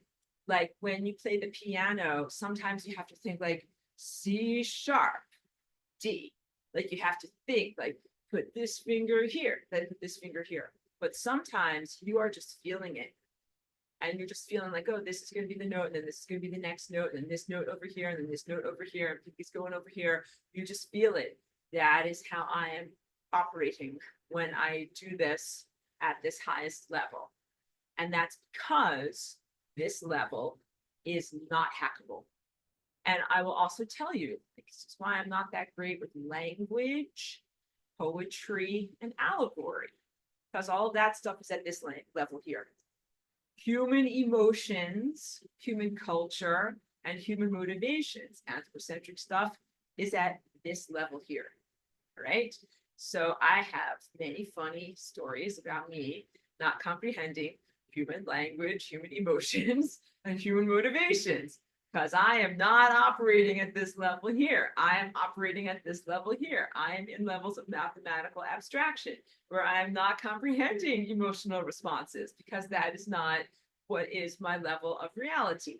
I've had to learn, like, oh, like some people are working at the level of human abstract emotional, interpretation. And I'm like, oh, they're working on that level, because that's the level where like you're on an inner vision and you're like, you're seeing symbols. It's the level of symbology. So if you're a psychic person or an astral traveler, however you describe yourself, or if you're in a dream imagery world or something like that, or as you're exploring your light body awakening and you see different imagery, you are coming up with a symbolic language to be able to comprehend the overwhelming abstraction of mathematical perfection. You look at that mathematical perfection and interpret it, and it's like, oh, like it's a hummingbird, and the hummingbird is a symbol of this and this. It means this and this to me. And it's a way of being able to comprehend the truth of the mathematical abstraction that you can't just go directly there because it would incinerate you. So that's why I call it applesauce, or it's like a little bit processed or dumbed down so that it can be palatable to you in your immature form. Just recognize that. And that you're receiving this information that is slightly processed and palatable to you, but is not the ultimate of truth in the world, which would be considered empirical truth. Empirical truth is beyond interpretation. It simply is truthful. And that's why it up here is much more similar to math, because in math, there's no negotiation, there's no arguments. And maybe that's why you didn't like math if you had math classes in school, because in a certain class like poetry, you can argue. It's like, well, what is the meaning of this? You give your answer to the teacher, and the teacher says yes or no. You can argue back and forth. You can be like, I deserve an A+. Like, my interpretation is valid. And they may or may not give you an A+. But in math, if I say 1 + 1 = question mark, and you say 2, then it's like A+. You got the right answer. There are very clear levels of information beyond personal interpretation. And when you get to those levels, it's not about like, is a person a good person? Is this right? Is this wrong? Moral philosophy and all the quibbling and knee shaking and knee quaking and things that happen on those levels are totally out the window and non-functional when you just get to the level of empiricism, which is energy. So instead of wondering like, is it morally right? Is it morally wrong? What is the punishment? Made the punishment fit the crime? What did they do? What did they not do? And all those different things. You just look at energy and they go like, this guy took 5 units of energy from this guy. That's it. It's math. And then in order to fix things, this guy needs to get 5 units of energy back to this guy. That's it. And that is what I do with my dance. When I am doing rectification dances, I'm just like, oh, look, 5 units of energy is that place over here. It needs to go over here. And then this energy needs to go over here.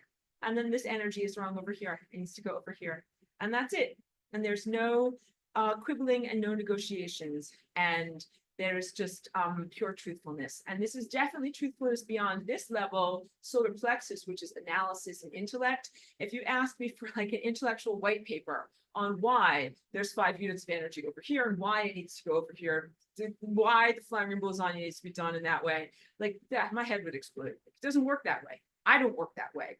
And this is why I'm not an academic writing scholarly papers about what flying rainbow lasagna is. This is why I'm a visionary artist and a dancer, painting and dancing about what it is, because it is a level of truthfulness that is beyond the intellect and analysis. And again, intellect and analysis, language areas, these are all highly hackable.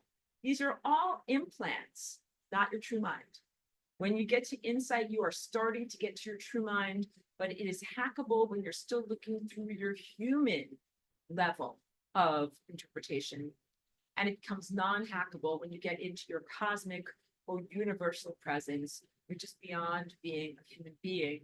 And that is where I reside. And that is where I come from in my perceptions. And that is where I come from in my experience, in my analysis. So when you are a psychic, you don't have to throw everything out the window if you're seeing on the symbolic level, but you have to recognize that what you're doing is operating at the level of poetry. And poetry can mean many different things. Words have two meanings. That's from Stairway to Heaven. It's like song lyrics, you know, like she wants to be short because she knows words have two meanings.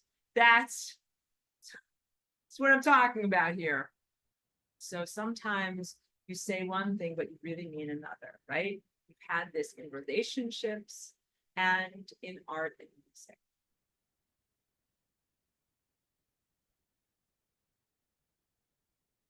I have been at times totally unable to navigate because words have two meanings, because the overt spoken phonemes of what a person says are totally not in alignment with their intention to communicate or the behavioral intentions for me or for the situation.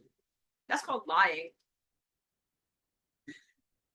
I'm laughing, and I hope you're laughing at me too, because I did not comprehend lies or the existence of lies until I came here.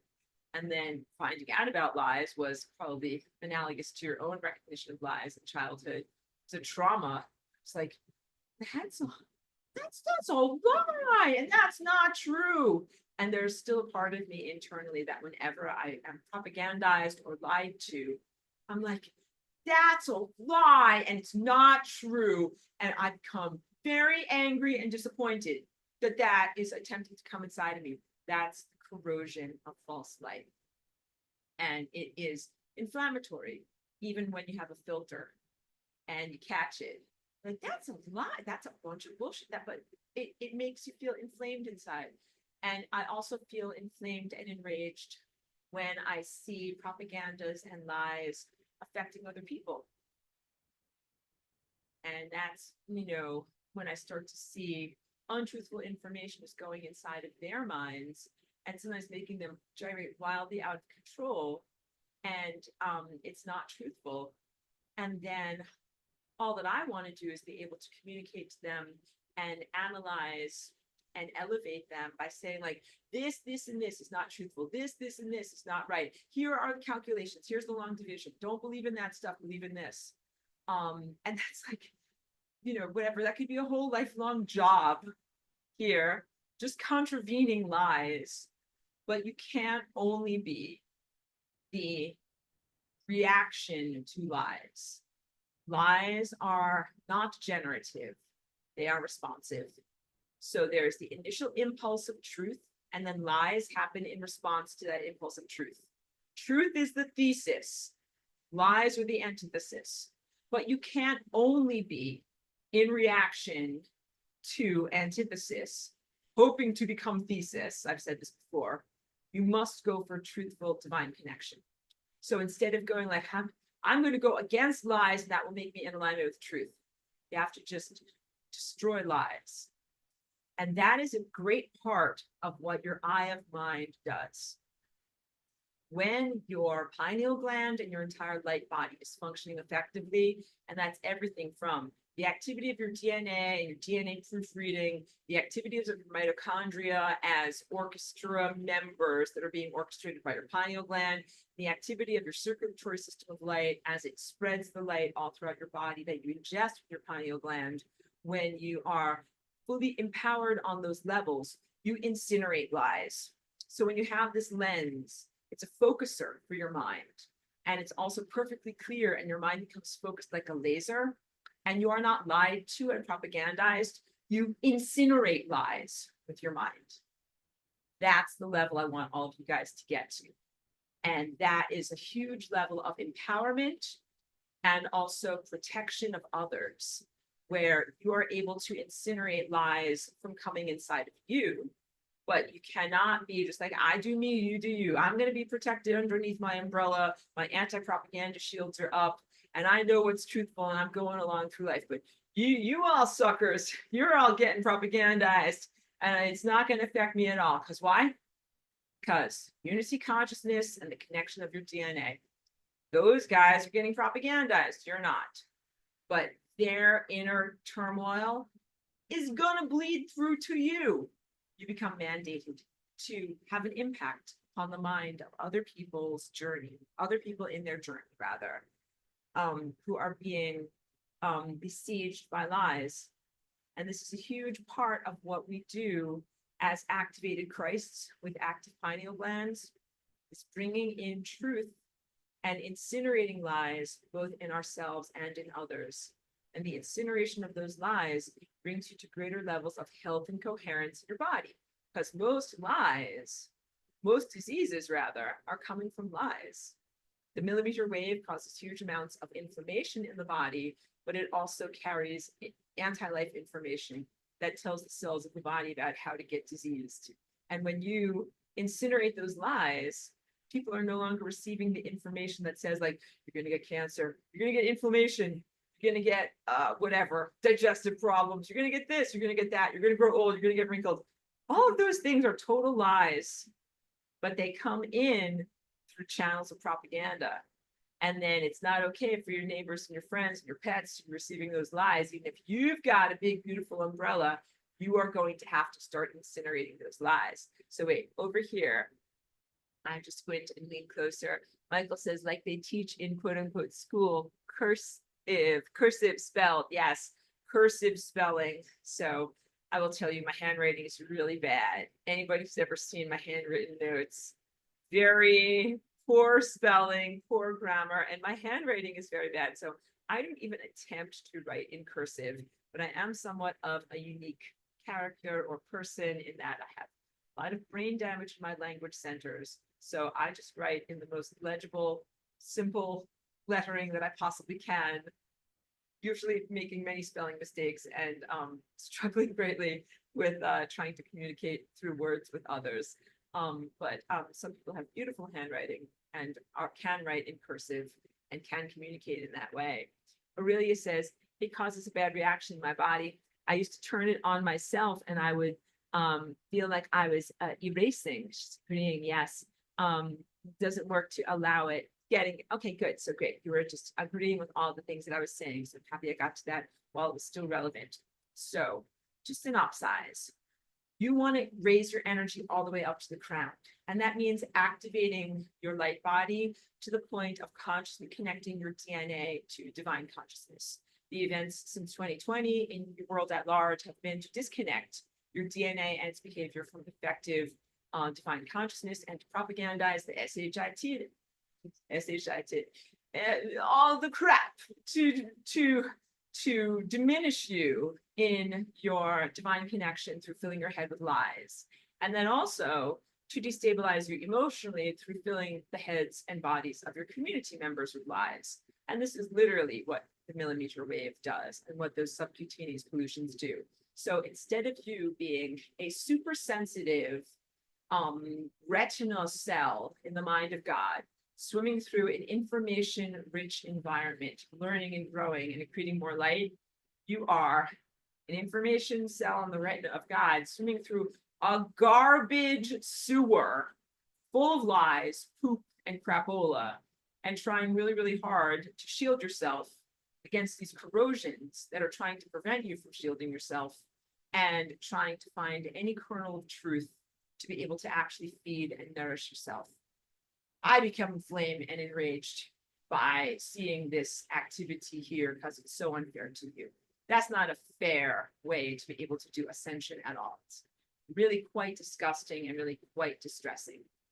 So no, it's like if you were trying to be a kid going to school and you get your library card, but your library has like whatever, burned books, ashes, a book that has like one page hanging out of it, books that have been like cut up and rearranged and taped back together, and candy wrappers.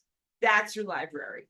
And I'm like, this is not education. Like, you're not going to get actual information from that level of education. You will get corrosion and distress from that level of education. Mitch says, I listened to an interview with Kai Ra the other day. She said that our civilization actually gets reset around every 100 years or so in order to keep the veil quite intact and keep us confused. Does this idea resonate? No. In fact, it is a psyop. There are very many false things that are going on right now about occasional resets that are total propaganda, that do not serve you at all, as they are disempowerment structures that make people think, why try? You're gonna die. Why try to learn? You're just going to get a reset. Why try to grow? It's all just going to get wiped away. And this also refers to Tartaria and mud floods and all of that, which is a total fabrication, which is not alternative history, which does not make you woke or empowered or in other ways, elevated in any way. It is total lies. You read a candy wrapper in a false library with your partially activated pineal gland, and it did not serve you in any way.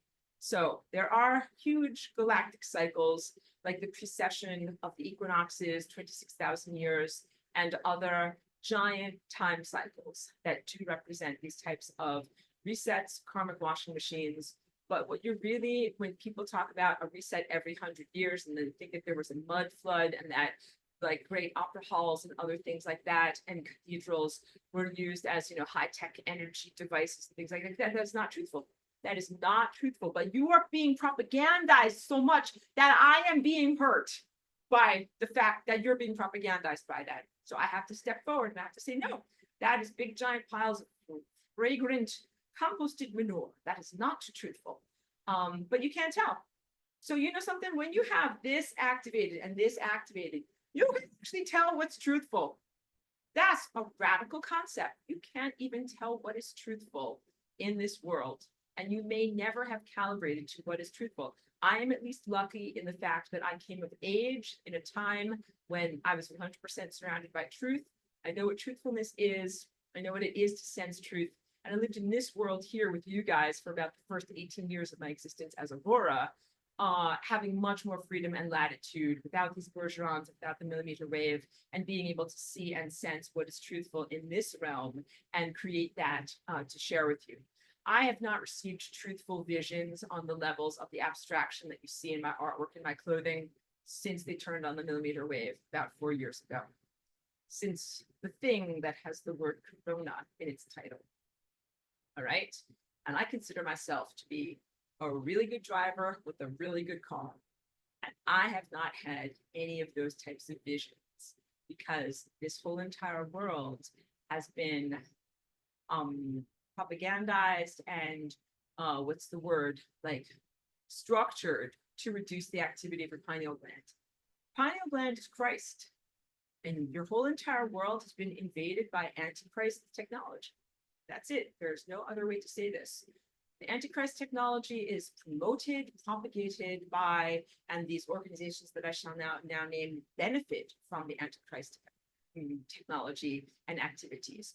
This is all of your worldwide military, worldwide intelligence agencies, worldwide governments, your pharmaceutical industries, your medical industries, psychiatric and psychology industries. So all industries of healing, all industries of food production, all industries of education, especially higher education. Who else we've done this? Technology. Technology is at the top of that whole pyramid. All the technologists. Wow. Yes, no, there's so many lies here.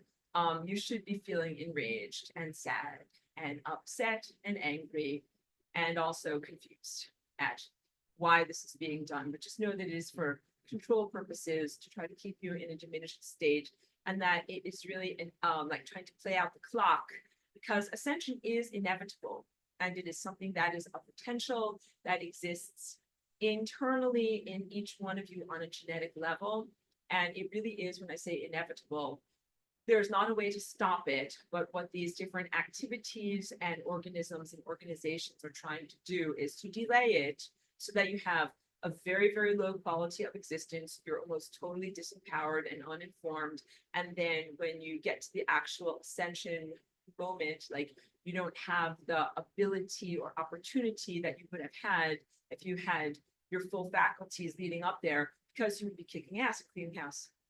If you didn't have these satellites around your planet, if you didn't have these millimeter waves around your planet, if you didn't have the piggyback carrier waves in your electrical systems around your neighborhoods, if you didn't have the pollution in your air and water, if you didn't have the pollutions coming forward in people's subcutaneous pollutions and other forms of DNA destruction, you would know exactly what is out of balance in your society. You would know exactly who is malevolent, who is doing wrong, and who needs to be stopped, limited, or diminished in their harmful and perilous activities. And you would stop them. You wouldn't be like, oh, I wish someone else would come along and fix things. You'd be like, I will fix this. And you would fix it in the morning before you even have your coffee. You wake up, you'd be like, wow, I can see all this stuff and I can sense all this stuff. This is a mountain of BS. I will fix it now. Then I will make coffee and go on with my day. So just please know, like, and the answer is yes. Like, I see and sense, I can hear you guys. I see and sense all of this stuff. And the answer is yes. I am telepathic at this level through doing the flying rainbow lasagna, even if there's a ton of pollution at this level. And yes, I clear and fight against the propagandas and pollution and fix things even before I do my coffee in the morning. And so now we need to talk about, and I'm going to draw some pictures about this stuff that's been going on. And I have a little supplementary video that I did and I shared on my Patreon. Go into a whiteboard here. So go to new whiteboard. Okay, so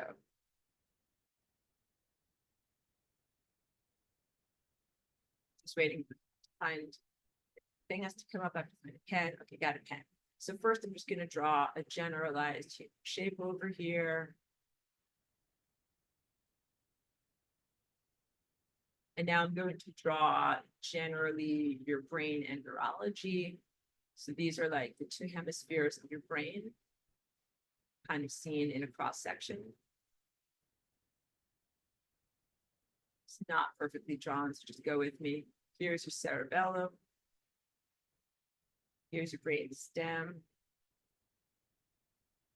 This is your central nervous system, spinal column down there, okay? So these little light blue dots and stuff, these are parts of this stuff that I hold up on my pad over here, all right? Tiny little wires create this stuff. The little tiny wires are like workers that are working to assemble something. They assemble themselves, then they assemble this stuff. And this stuff that I'm drawing, these are tight, some of them are like false crystalline structures. We would call them this word. That word down there, bottom of my pad. These are the false crystalline structures. They're made from scavenging minerals and other items out of your own body. So some of that might be sulfur, and you need to eat extra sulfur because these things are scavenging minerals out of your body and building crystalline structures that are not your natural Christ body, okay? And these things, I'm just going to simplify, not take too much time, but check out my supplemental video. These go all up and down the central nervous system, not just a few of everyone, including squirrels in the park, all right?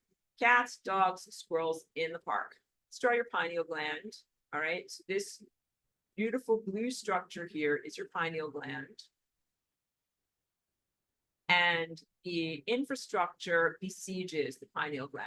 This is the Bergeroning. So let's just say here, I'm just going to draw lots of scribbles around there to show like, wow, there's a lot of stuff around there that's making it very, very difficult for you to connect with the true sun. So from my teaching from 10 years ago, the real, what is the word? Takeaway that I want you to know is that through sun gazing and feeding your light body, you connect your inner sun to the outer sun. Your inner sun resides right here, where the besiegement is happening. And all of those technological crapolas have grown around it to try to make a barrier between yourself and your inner sun. In the same way, in the atmosphere, there's been placed a barrier between yourself and the true sun. And then, so in real ascension, what you're supposed to do is you're supposed to have energy comes from the sun and feeds you and feeds and awakens your true inner sun. And then you don't have to use plants and other animals as intermediaries to be able to receive information and be sustained by the sun. You've got the outer sun and the inner sun. And the inner sun also is, let's just draw in your body over here. Let's just draw, imagine these are all inside of your cells of your body. Every single cell of your body has the inner sun, okay? And that's your light body. And it receives energy and information from the sun, but it also receives it like coming out from here. Like that's your light body getting energy from the sun. It goes to that cell, it goes to that cell, it goes to that cell. It goes in these beautiful complex patterns all throughout your body. And that's called your light body, all right? But the patterns look a lot nicer than the scribbles that I just drew.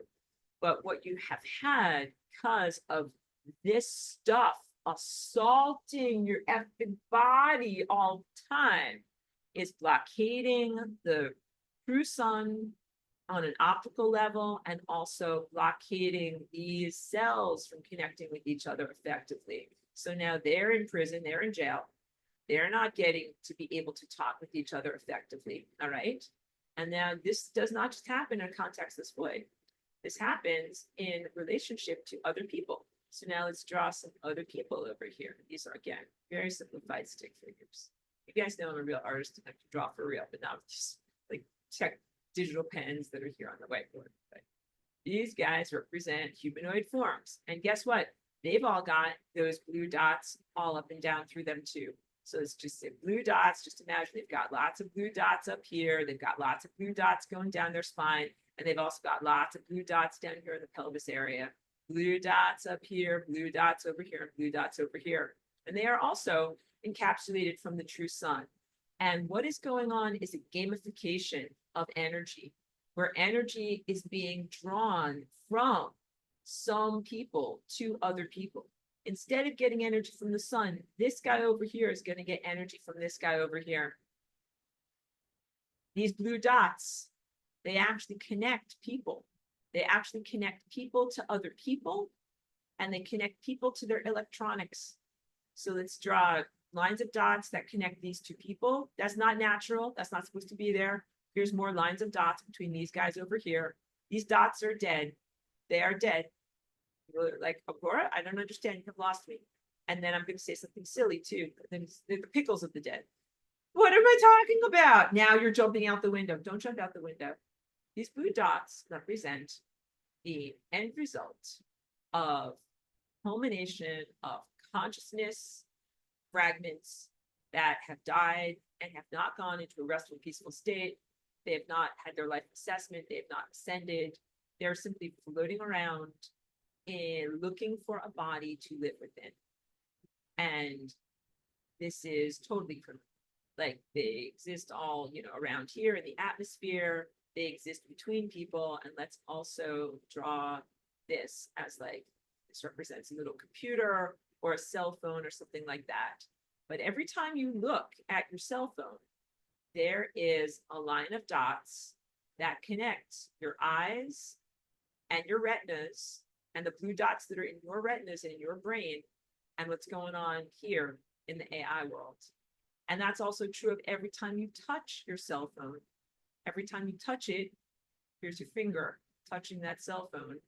Every time you touch it, you both give and receive blue dots coming through your finger, going upward into that machine and coming downward into you. The blue dots carry and steal your life force energy, which is also known as your chi or your prana. When you sun gaze, that is what you receive from the sun. If that giant black line weren't there, you would sun gaze and you would receive, here's a line of energy, chi and prana, or maybe better color that you can actually see more effectively. Chi and prana is coming to you from the sun, and it also comes to you from the earth. So let's show it kind of like coming upward from the earth. And when it comes from the earth, it is coming upward from matter itself. So now I'm going to, I said I was going to do this for you. This is matter. This is a atom. And then here's the center of the atom, the nuclei, where it's got some, can I write a P? Here's a P, protons, and N for neutrons. And then here's an electron, okay? E is electron over here. That's an atom. And when you receive chi and prana in a pristine environment, it can come inward from the protons. Literally, the protons of the earth are feeding you.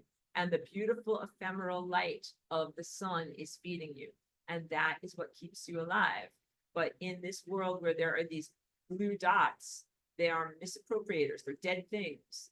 And these dead things are trying to steal and misappropriate your energy. It happens especially at the level of electron transport, which is at the mitochondrial membrane level, where glucose is translated into ATP. And there's a time when you have like a bunch of free electrons and a bunch of free protons. And that's when these little blue dots, they're like this. They're like, oh, now's my time to shine. They're like, oh, you got electrons. Here's an electron over here, right? This little E, right?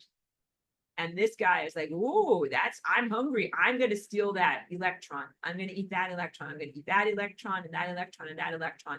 These are dead things that live inside of alive people, stealing your food, stealing your electron. It's the putis exemplified through technology. These guys over here that I'm scribbling on right now, these guys are in alignment with the AI. They agree with the AI. They love the AI. And this is how much blue stuff they have inside of them. Almost 100%. There's very little person there, very little human there. There's a lot of dead things inside of this guy.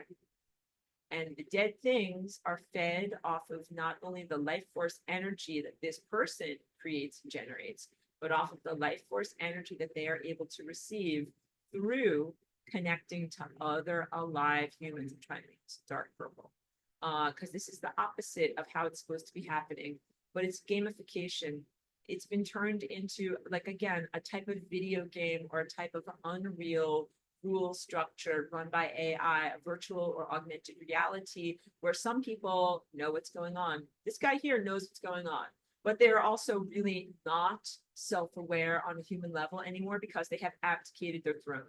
They have abdicated their free will. They have abdicated their own free will choice and their own decision-making capacity in the world, and they let the AI run things from inside of them.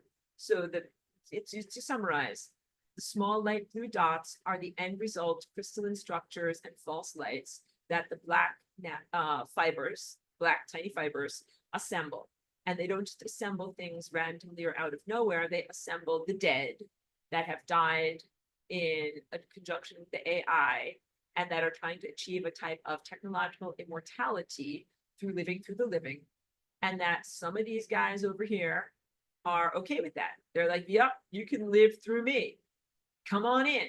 But then there's no more them. They kind of lose themselves in opening the door to these dead things to come inside of them. And it does empower them. This guy could be a billionaire. You might even know the name of some billionaires that do this. They might be famous. They might own big companies. You might know exactly who I'm talking about. They open themselves to this level of empowerment, and then they are able to receive chi and life force through energy harvesting from those who don't know what's going on. So now just get a different color over here. So like this guy over here, he doesn't know what the F is going on. He just knows like sometimes his liver hurts, sometimes his brain hurts. He doesn't know what's going on. He doesn't know that all this life force energy is being siphoned off by some technocrat over here, some guy who might be, you know, a corporate person. It might be a researcher. This might be an AI researcher over here. This might be a soldier or an augmented super soldier. This might be someone in the intelligence agencies. This might be someone who works for the government. This might be an ambassador, minister of health. This might be a somewhat elected official, a supposedly elected official. This is who these guys are. They're human shells or a husk for the AI to live within, and then they are receiving the life force energy that sustains them artificially through siphoning energy off of others. This causes disease in this guy. So this guy's getting red X's and diseases in his body, or he is not okay. And also this creates a wildly distorted narrative because this guy is supposed to be super healthy and he's not supposed to have cancer. And this guy over here is supposed to be effing dead. And instead, we've got this guy over here having billions in dollars and also enough energy to sustain him so he could still walk around like some kind of horrific shambling zombie. And this guy over here is developing diseases and heart arrhythmias and all sorts of problems because his life force energy is being siphoned off. That's hugely out of balance. That is hugely cosmically unjust. And that is very, very, very wrong. So now the question is, what do you do? Because I have to tell you about all this stuff so that you can tell it. What do you do? Because if you do, here's some beautiful chi and prana, you're like, I'm going to sun gaze and I'm going to get that sun. It's going to come inside of me. And then it's going to give me lots and lots and lots of wonderful solar energy.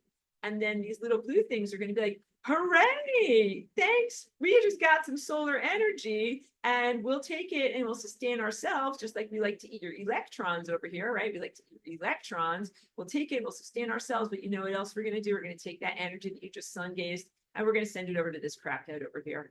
Or a different military crap head over here, or one of these intelligence agencies crap heads over here, or this guy who's creating an AI over here in China, or this guy is working on a large hadron collider.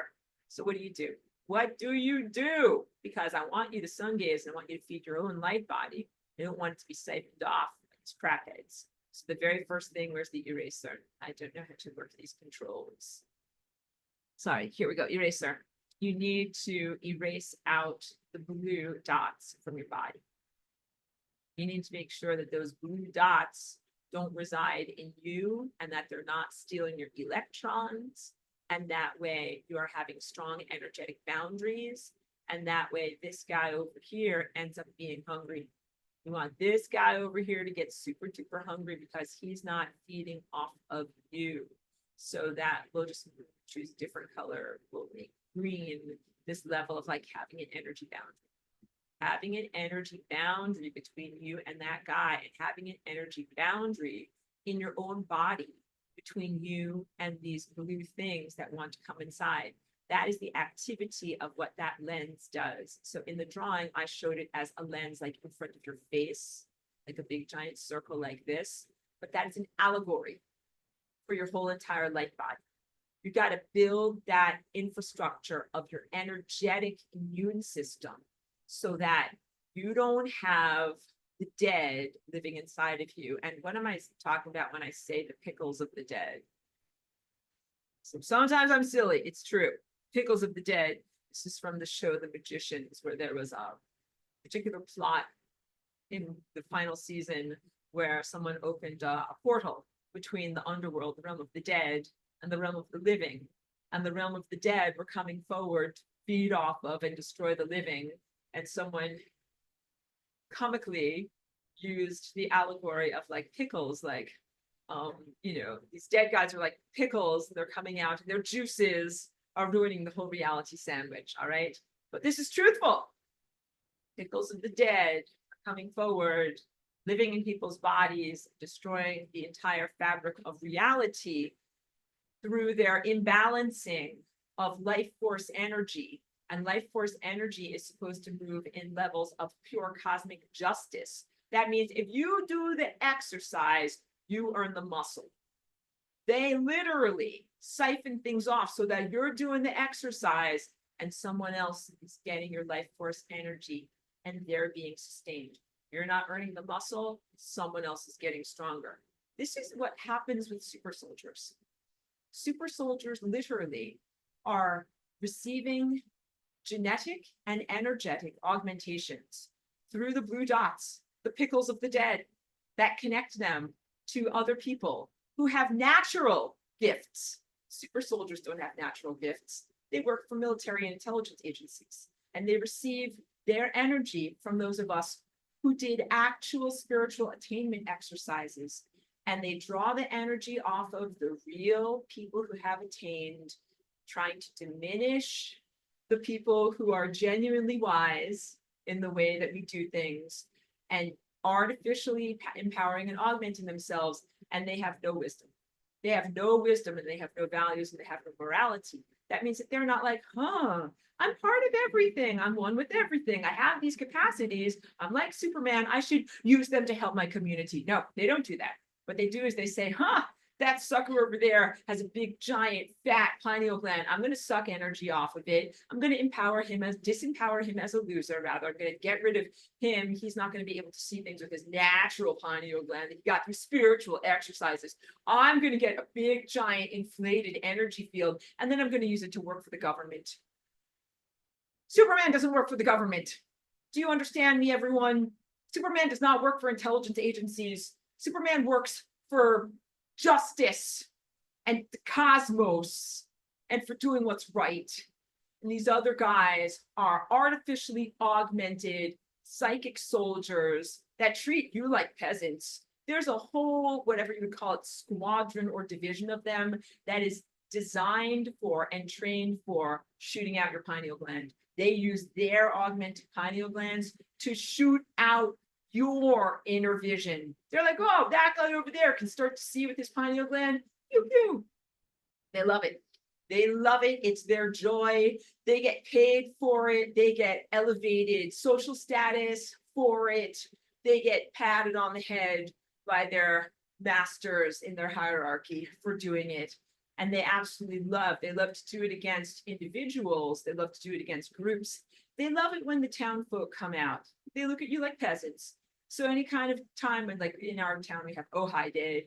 Everyone goes out. There's parades. 4th of July. 4th of July is a shooting gallery. You have to understand this because these guys, these psychic soldiers, who are just the biggest a-holes.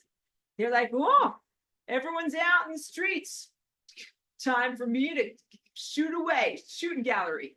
And we'll look to see who's got an active pineal gland, and we'll use their ability to have psychic powers to shoot and diminish these other people's psychic powers. And that's the gamification. And they look at it like a hunting party, something that's positive and good, that sustains their power structure, that is totally condoned within their, militaristic paradigm. They're not like, I'm a very bad person. I'm attacking innocent people and using it to elevate myself. They're like, no, they're just mercenaries. Do you understand? They're psychic mercenaries that love to go around shooting other people. And they do that to people in their dreams. If you think you're going to go out on an astral voyage without encountering them, please think again. That's like thinking that you're going to, go for a walk on a trail and not encounter rattlesnakes. Like, no, you're just going to encounter tons of rattlesnakes. So anytime you take a drug, like you're going to trip on whatever ayahuasca or whatever witch's brew you're going to drink, whatever it is, whatever is your brew of choice, you're going out into the world that is filled with these augmented psychic a-holes. And they love to shoot you down. And they love to destroy your pineal gland. And they love to destroy your genetics. And they love to destroy your energy field. And they love to implant you with false information. So they'll destroy your eye, but they'll also put a bunch of false information in there too. And then when you come back from your drug trip and you talk to everyone in your community, and I saw this, and I saw this, and I saw this, and this is what it meant. And all that you got was a big giant implant for a bunch of psychic a-holes. I know, this is a very, very distressing thing. I hope that you're inflamed. I hope that you're like, this is not fair. This is not okay, because it's not fair and it's not okay. All right. So what do? You have to learn how to sungaze, how to protect yourself from the pickles of the dead, how to augment your own inner sun so that at a certain point you are filled with light, accessing and generating light, whether or not you're connecting with what you perceive to be the external sun. So that's wisdom and maturity. When you awaken the inner sun that's in every single cell of your body, it's not just deep inside of your brain, it's in every single cell of your body. And that's what truly gives you energy beyond food and nourishes and sustains you. But what they have done is create an artificial encapsulation world where no one can do that. And then you have just cannibalism feeding off of each other. So that's the supplemental video that I did that is about energetic cannibalism. So these guys are cannibals and they're eating you. And it's not acceptable. The answer is not to eat them back, but to send them to entropy, unmake them, to not only claw back your own energy and make sure that you've got your own energy boundaries that they can't eat off of you. But what they are doing is so inherently destabilizing to the fabric of space-time that they should be sent to entropy. This is what I was talking about last week. Very, very open about that. Okay. So Aurelia says, why is it that some people say to detox sulfur? I'm not sure about what people are saying to detox sulfur, but I take a sulfur supplement and actually eat different foods that are rich in sulfur. And there's a reason for that. So there's what we're experiencing right now is the culmination of a many decades long agenda to create psychic diminishment that began with the implantation of mercury fillings, continued with childhood vaccinations in your world, and has also included glyphosate in your food, water, and air, and that these create mineral imbalances along with the addition of spraying of chemtrails and profusion of parasites in your environment. That these things, I told you, the stuff that my finger is pointing at here, black wiry fibers, they scavenge your body for available materials. Some of those materials you have inhaled from the atmosphere, might be, you know, graphene oxide or something that was in the atmosphere, or even aspects of like cadmium or lithium or something like that. But they also scavenge your organs for the minerals that are required to build these artificial crystalline networks that are what create you as the W-band, the wide body area network, the Internet of Things, that against your consent, you're being forced or required to allow these signals to flow through you. And they diminish or deplete your natural mineral structures. So the black wiry things, they scavenge the body, and they specifically scavenge sulfur. And one of the side effects of that is dementia. Sometimes it's known as autism, sometimes it is known as Alzheimer's, but both of those conditions happen because of low sulfur in the body. And because you have to have sulfur in various aspects of your body in order for it to function, like your brain and your neurological tissues. So you end up being depleted in sulfur and not having enough, and then the body breaks down and breaks itself down because it doesn't have enough sulfur and it's looking for that. So huge cognitive improvements happen. If you have family members that you care about that have either senile dementia or autism or vaccine injury, give them sulfur supplements. And it's this simple. Broccoli. Now, everybody hates broccoli, but I love broccoli.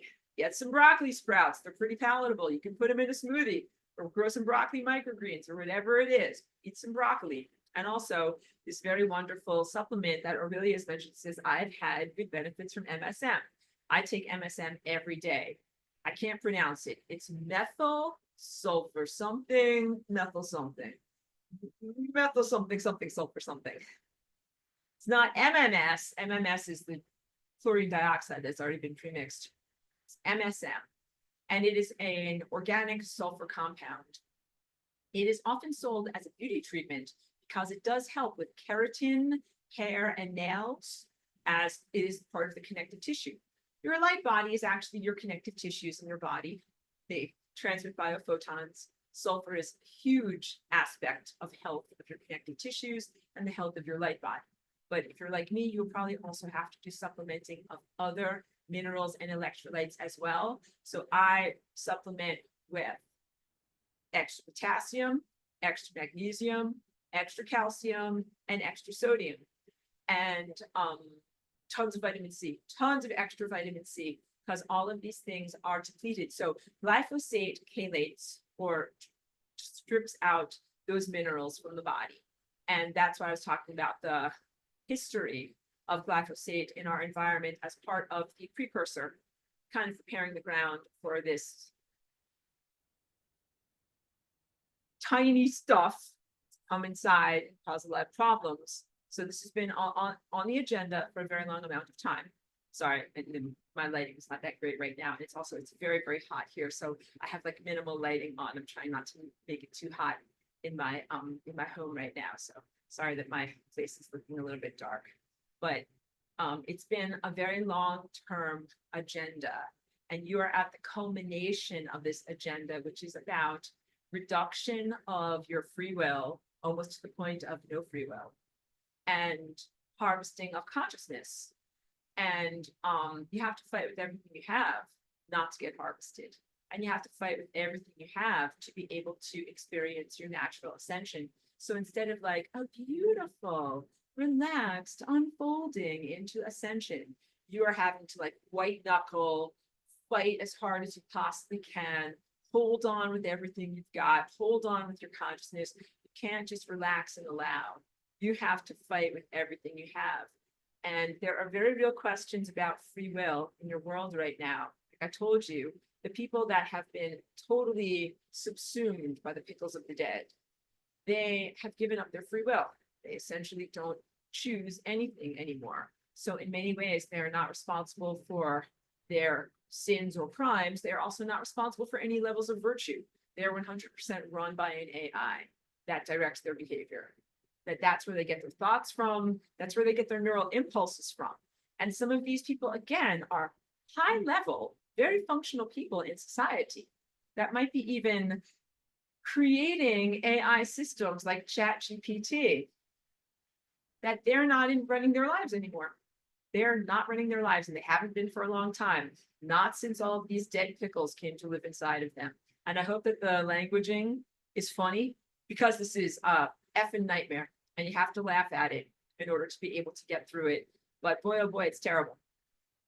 What you need to do, and you are my wonderful audience, people who have maintained their responsibility and maintained your soul. When you give up responsibility, you give up your soul.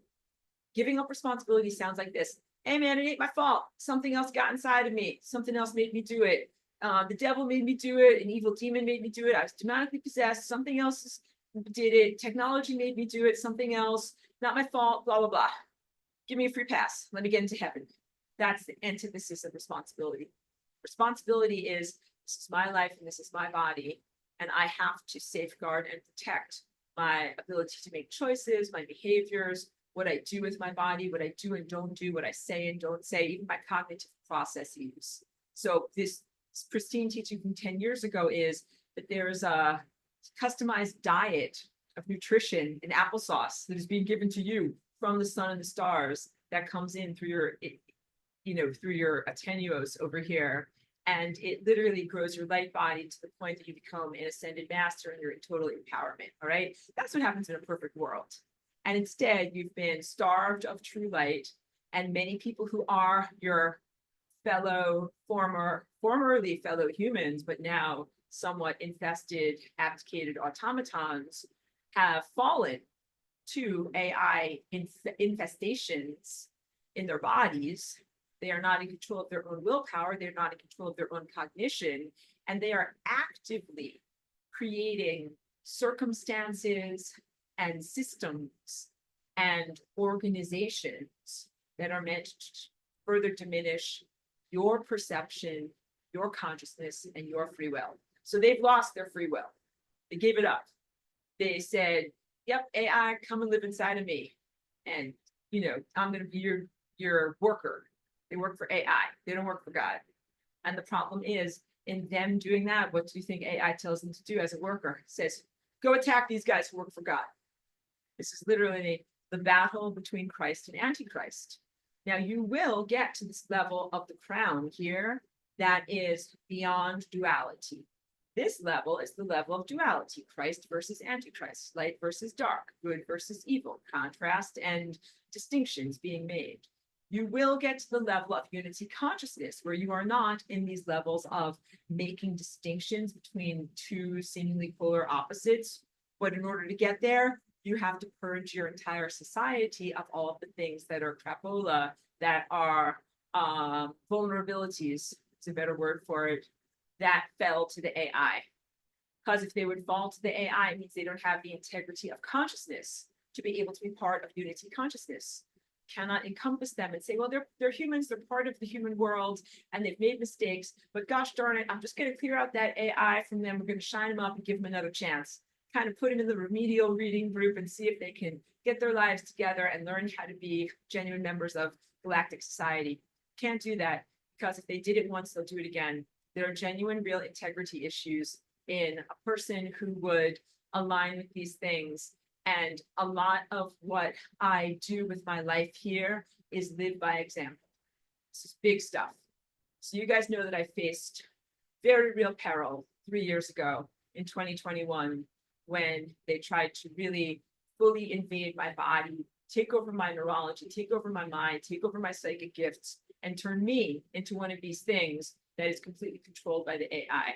And not only would I not have it, would I not allow that, I fought against it with everything that I have. And I clearly am antithetical to the AI regime, antithetical to its agenda. I fight against it with everything that I have. And I go out on a huge limb whenever I articulate these things to you in these videos, not just because I'm worried about, strikes from the platform upon which we speak, for saying unmentionable things, but blowback.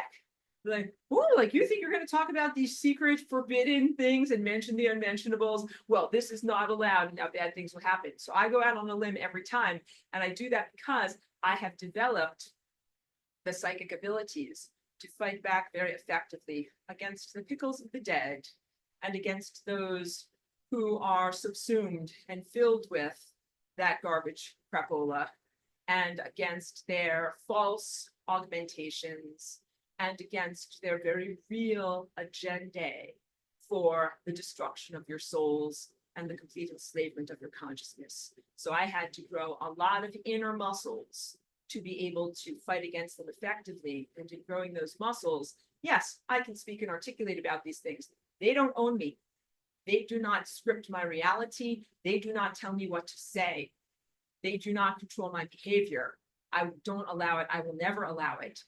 And I act as an example when those guys try to say like, but it ain't my fault. Something overcame me. Wait. I have to stand like this. I wait, because they're damsels. They're like, I have the vapors.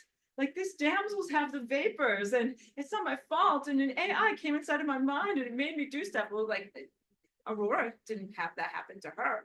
Like she's not a damsel. She didn't get the vapors. She didn't say to an AI, come inside of me and make me walk and talk and give me an agenda and a script to follow and things to say. She didn't have that happen to her. They tried making that happen to her really hard. She didn't have that happen to her. So then they don't have a thing to say, because that's the whole point. I had to live by example and be here and be able to show, no, actually, your willpower and your divine connection is way more powerful than any of the technology that they throw at you. And that when you maintain your freedom of will and your divine connection, that you do not become enslaved to AI. And what happened was I instead became augmented by my connection to the divine.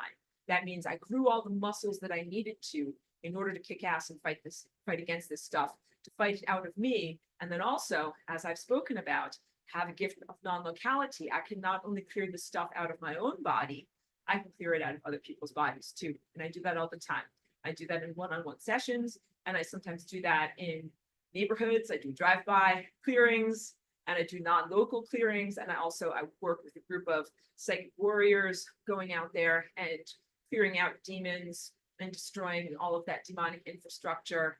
And I live the example, I live the truth that no, you're not just inevitably going to be taken over by this thing, that you can fight against it. So there's no excuses, is what I'm just trying to say, that my life is the foundation of the truth, that there are no excuses, because there is a final assessment of everybody's life. You can have your life review in life, you can have your life review after death, but you'll have a life review. And all these guys, they're full of the pickles of the dead. They're going to say, wah, it ain't my fault. And you say, well, look, Aurora didn't get all filled full of pickles, but you did. Something is different here. Yes. One of these things is not like the other. And these two things are very, very different. And so now you can see that although what I've been through was very torturous, very unpleasant, and in many ways, it created a huge debt, because instead of being flying rainbow lasagna-ing and moving in joyful states of freedom and being able to create and generate larger positive reality structures, I've been busy scrubbing the cosmic toilet, which is dealing with these guys that are super infested and clearing out infestations and clearing out infestations in our world, our communities, people, pets, circumstances. So, I haven't been doing my usual lasagna, everything that I did, let's say for the first 18 or 19 years of me being here. No, I've been busy scrubbing the cosmic toilet because I haven't articulated enough. So I said those blue lights, those little crystalline structures, they exist in people's bodies, but they also exist in the atmosphere. And someone wrote this very perceptively on social media. They said that's what they're talking about when they're talking about space and the Space Force and the secret Space Force. Absolutely correct. They're not talking about space up there. They're talking about space between embodiment people. That there are bridges of these tiny little lights and artificial infrastructures. There's a bridge of those structures between your eyeballs and the screen that you're looking at right now. It's not just light, tiny false light, dead things that are connecting your eyes to the screen. And every time you touch your touchpad, you touch your keyboard, and you touch your stuff, there's an exchange of false lights from inside of your body into the computer network.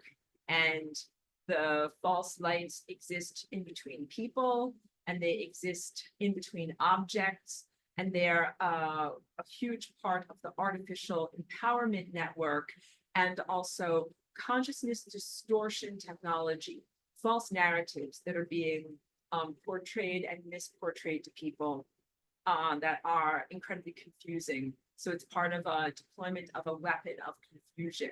So I don't know if that was just confusing what I just told you, but just to say in a more normal way that the space that they're talking about, when they talk about the Space Force, the secret Space Force, is not what is achieved through flying upwards in a rocket ship. It is the space that is achieved by and defined by the space in between embodiment people that is filled with this architecture of false light on a tiny, tiny scale. The dead things and the consciousness residues and the tiny false lights that are not a real immortality, but are an imprisonment of afterlife that many of these consciousnesses have willingly aligned with. It's transhumanist, artificial, eternal life. That is not good at all. You don't want that. You don't want that inside of you. You don't want to be a part of that has happened. And actually the fact that this disease has progressed to that level is very, very distressing, because usually once it progresses to that level, like, you're a goner. But I'm not going to let that happen. But just know that that is how bad it is, that it's gotten to be so infested and so diseased around here that if a huge rectification activity isn't ongoing, that you would be kaput. That it is almost time to be kaput if we don't actually do something. So wait, before I get to this question, I have one more thing to say, because it has to do with solar flare or the solar flash. So the solar flare or the solar flash was perceived and expected to be a giant wave that just goes through everything indiscriminately, like incinerate. And I talked already about how if you don't have your shielding up, huge amounts of information and truthfulness can just incinerate you. And that was what I had thought would happen in 2019, really before the subcutaneous pollutions. And this is me, I'm kind of like looking upward and being like, okay, like ready for that incineration at any time, because I'm not afraid about going through the portal of the sun, because I've done this many times. So how experts do star travel, you go through the portal in the sun, you go through the portal at the center of every photon, you travel light, meaning you leave behind all of your temporal baggage, and only the true eternal aspects of yourself come along. This is no big deal, right? But it's actually huge big deal, and it requires huge amount of internal coherence. This is why you build your light body, so that you can do this. And this is what I teach people in my Tuesday group of how to do the flying rainbow lasagna.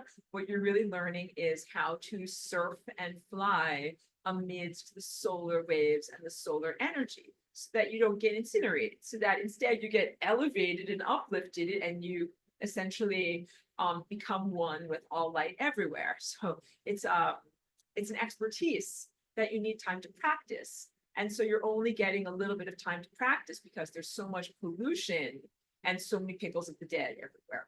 Yes, I know that's a very funny way of saying it, but this is very perilous and very challenging because you need to learn how to swim and fly.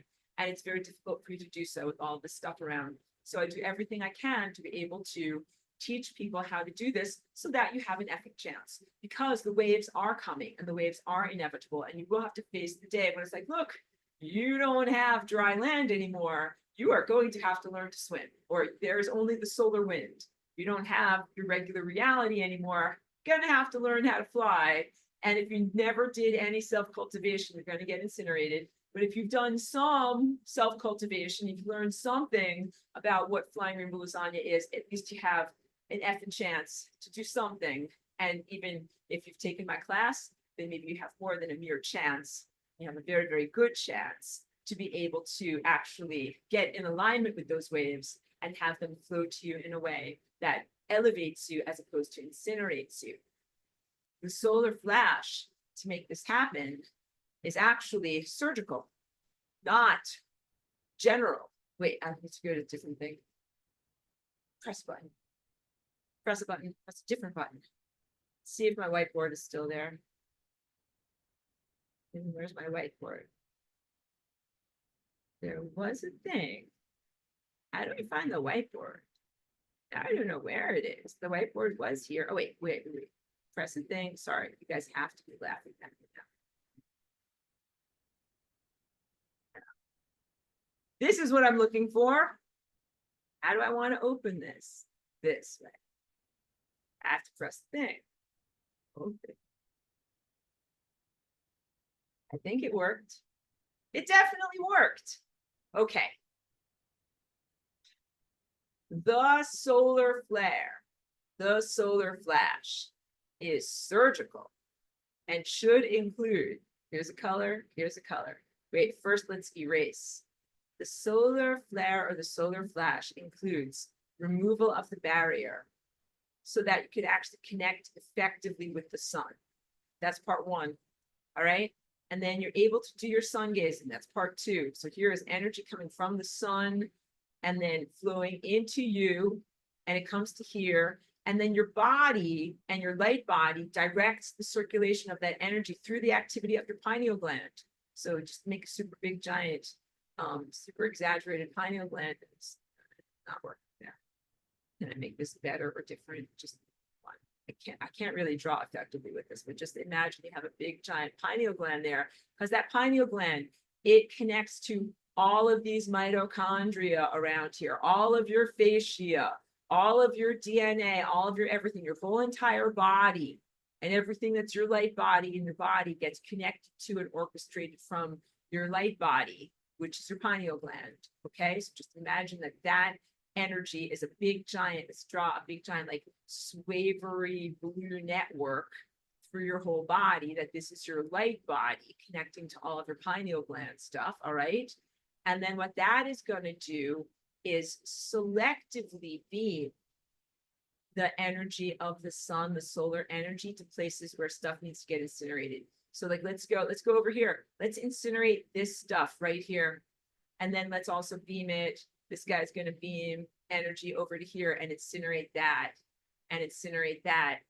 Selective and surgical. So here's what you thought it was going to be. You thought solar flare or solar flash was going to be all everywhere, incinerate everything, just all everywhere. And instead, you are becoming the lens. It comes through you. And then you are selective in how you beam it around. You become the lens. You become the perfect refractor or the perfect crystalline structure, like this beautiful crystal that I have over here. You become this perfect crystalline structure that bends and shifts the sunlight directly to where it needs to go, so that then, look, you're erasing out that blue stuff, and you're erasing out that blue stuff, and then you're erasing out that blue stuff, and you're going to erase out all of this guy's blue stuff, and then you're going to erase out all of that blue stuff, and then you, of course, if you erase all the blue stuff inside of you too, But what happens when you, oops, put back your light body, but when you erase all that blue stuff, let's say out of this guy over here, what happens? This guy over here, every single one of his body processes over the past 5 years has been defined by those little blue dead things, those false artificial crystals. When you take away all of that stuff that's been keeping him alive, this guy pretty much, he's not going to be alive anymore or for very much longer. He is not able to be there any longer because he has been held on artificial life support by cannibalizing you and having dead things live inside of him. And when you stop the cannibalizing and stop and remove the dead things, you are perforce removing that very flawed individual's ability to be in existence. It's like saying they are already dead. They are the walking dead. They are the dead thing, filled with dead things and filled with erroneous consciousness. And that when you remove the things that are propping it up, it has no more life anymore. It never really had life to begin with. But this is not the same as, like, you know, shooting someone with a projectile weapon or whatever, destroying them in some way. It is a different level of destruction because you don't want to make more pickles of the dead. This is entropy. You entropize those beings so that way they don't simply make more spores that go out into fake space looking for another body to try to inhabit. Okay. So Aurelia says, I am diagnosed with autism. It's been day and night since you recommended it. Oh, well, I'm so that because Aurelia is talking about the MSM and the sulfur, and that you're diagnosed with autism and that you're finding that it's helping you with your cognition, your perception. I am so pleased to hear that. Thank you. And please keep going with it. I think the sulfur is amazing. And I notice really positive body and mind improvements when I stay on it. And I think that it is relatively affordable. It's not like one of these supplements that is super pricey and difficult to afford every month. And so the MSM is fantastic for cognitive health. And it does not taste that great. So if you don't like the taste of it, it's very bitter. Like, you can put it like into a glass of water because you need to drink it with plenty of water.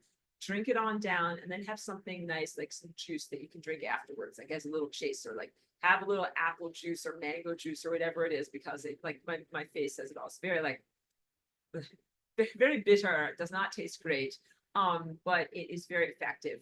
And you can also use it in the bath.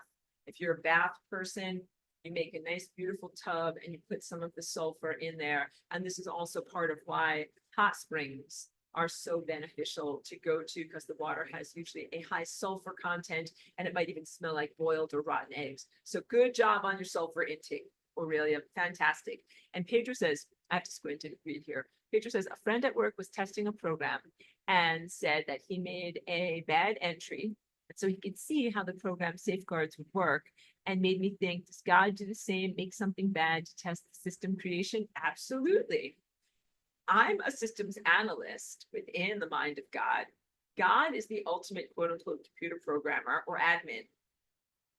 God totally cares about the pristine nature of God's system and works tirelessly in order to prevent exploits, heal codes that are not correct, and to test vulnerabilities in the system. But if you're a good admin or a good systems analyst, you don't just risk the entire system to run a diagnostic. Big emphasis here. So you can't say, well, I'm going to put this thing in here and pretend to be like a hacker and see if I can hack this or that. Can't risk your whole entire system on that. You would only do that if you have backups that you can use to reclaim your system if it goes horribly awry. Okay, so please know this. Your life cannot be used as a type of risk assessment tool to see whether something can be hacked or not. That's so, your life is so precious. Even one life is so precious that would be like risking the entire system and all DNA everywhere just to see whether it's got high security levels. God is not an idiot. God does not do that. So no, God cares a lot and finds different ways to test the supremacy of the divine encryption and of the divine architecture without risking the health of the entire system. And what has happened with me, let's say, in the attacks that have happened to me, because it's been a direct attempt to hack me, to hack lasagna, gain artificial, non-administrative access to my manifestation abilities and psychic gifts, and then to change what is generated or reshaped in reality through artificial means, like through technological means. And I've had to fight to make certain that I maintain my integrity and my accuracy so that my gifts aren't hacked. But God's not going to ever be like, let's see if Aurora can be hacked. Throw her down there. Throw her to the wolves and see if Aurora can be hacked. And if not, everything is fine. And if so, then what? If so, then you have no system. If I got hacked, you guys would have no space-time. That would be very, very bad. And that would also be the worst risk in the world. To be like, let's risk Aurora's life and Aurora's sanity and Aurora's consciousness. And if you lose, then you lose everything. That's too big of a risk. So usually these levels of assessment are done through either partitioning, through backups, or through simulations. But what happened in my life was not a simulation, was totally connected to reality, not merely partitioned. It was a high stakes game to see whether the system would get hacked. And in that circumstance, I could not let myself be hacked. I could not let the system be hacked. I could not let that happen. And happily for all of us, that did not happen. But God is not an idiot or a loser and would never intentionally risk all of this stuff. I'll also just articulate this just for general purposes. God would never just risk everything for a trust fall. Trust falls when you're like, just put your arms like this and fall backwards and see if someone catches you. Not going to happen. Risking everything just to see if you would trust God or trust Christ or trust Jesus or any of those things. That is not the purpose of everything. You've been so severely imperiled that this is not just about a test of faith, an auto de fe, a way of seeing whether you're a good person, a way of seeing whether you're good enough to get into heaven. None of that is what's really going on. The Techno Inquisition is not valid, and it is not here to assess whether you're good enough to quote unquote go to heaven. It is a genuine imperilment that if you fall or get lost or get hacked or get corrupted is the best word. If you get corrupted, our world dies. It's high stakes, big stuff. And Nietzsche says, I just really focus here. What's the point of the pineal gland if it's corrupted, as you said earlier? Why would we even want to use it? Well, what if your eyeballs get injured? Like, why would you even want to have eyeballs? Like, eyeballs are great. They let you see optical light and do all sorts of things. But you know something? Like, they're sensory organs. They can get hurt. Like, you can shine too much light in them, or you can blow sand or dust in them, or the cornea can become abraded, or any number of things can happen. Like, bodies are vulnerable. The answer is bodies and body parts are vulnerable. Like, why would you even want to have teeth? Why would you even want to have ears? Why would you even want to have skin, epidermis? Like, let's just have no existence. And then, because existence is vulnerability, like, just all of those arguments go out the window. Like, pineal gland is awesome, but it's not invulnerable. It's vulnerable. That's why you have to have all sorts of redundancies and protections and things that you can do in response to it. The real challenge is when you presume omniscience and invulnerability in Christ. This might be a big wake-up call, but there is a beautiful Christ network of teachers, masters, consciousnesses, beautiful, loving organism, a meta-organism that is Christ. And because of religious programming, you've been taught to look up to Jesus Christ as omniscient, godlike, deity, infallible, and invulnerable, even in crucifixion. And there's lots of, like, it's a whole ball of religious wax that we can talk about for a long amount of time. But you can't apply those flawed dogmas and religious standards to Christ, the consciousness, which is a level of consciousness that is here, that is not the ultimate consciousness connected to God, that is on a journey of self-evolution, that is very powerful, but is not totally powerful, that is very present and informed, but not totally omniscient, that is not infallible. And the Son, which is analogous to Christ and Christ energy, is similarly hugely powerful, but not omniscient. I was very disappointed at a certain time in 2019 when I was like, okay, solar flare, hit me with it. I'm ready because I'm ready to travel on light at any time, right? And I'm like, get me out of here. This place sucks. Something bad is going on. And I'm like waiting and waiting. And I'm like, okay, sun, anytime now. And at a certain point, the sun didn't do its thing. And then I was like, well, oh, S-H-I-T. Like if the sun isn't doing its thing, then something is very, very wrong around here. And then what I've realized at a certain point is that I'm going to have to rise into levels of personal empowerment. And if someone else isn't doing their job, I will do their job. Because if you can't count on someone else, at least you know you can count on yourself. All of that being said, the sun can make a mistake. The sun doesn't know everything. Christ doesn't know everything. These guys are on a journey of self-discovery, just as you are on a journey of self-discovery. So once you equalize and you get out of adoration and worship, and you get into just being real in relationship, then you're like this. You're like talking to the sun or talking to Christ. You're like, look, like, I don't know what is going on. I don't know what you're doing. Something is really bad down here. You got to do something. If you don't do something, we're not going to be okay. If you don't do something, I'm going to have to do something. And if that, like, you just have a real, like having a talk with roommates. If you're like, look, like, you have to take out the trash. Like, we're getting rats, we're getting cockroaches. Like, this can't be this way anymore.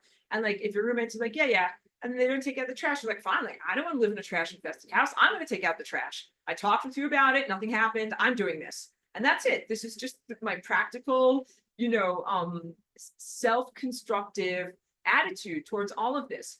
And when you go into those levels, even though at the highest level of crown connection, you're in unity consciousness where you're everything, but we're not there yet. You have to act as an individual right now. And that means that you are uncompromising in your own choices about what you do in your life, your empowerment. So if you're like, wow, the world is totally effed up, I'm going to wait for the sun to do this thing. It's like, no, don't wait for the sun to do this thing. Please don't. You need to do this thing. You need to gain your empowerment and do this thing. That you need to take out the trash. You need to learn how to do this stuff.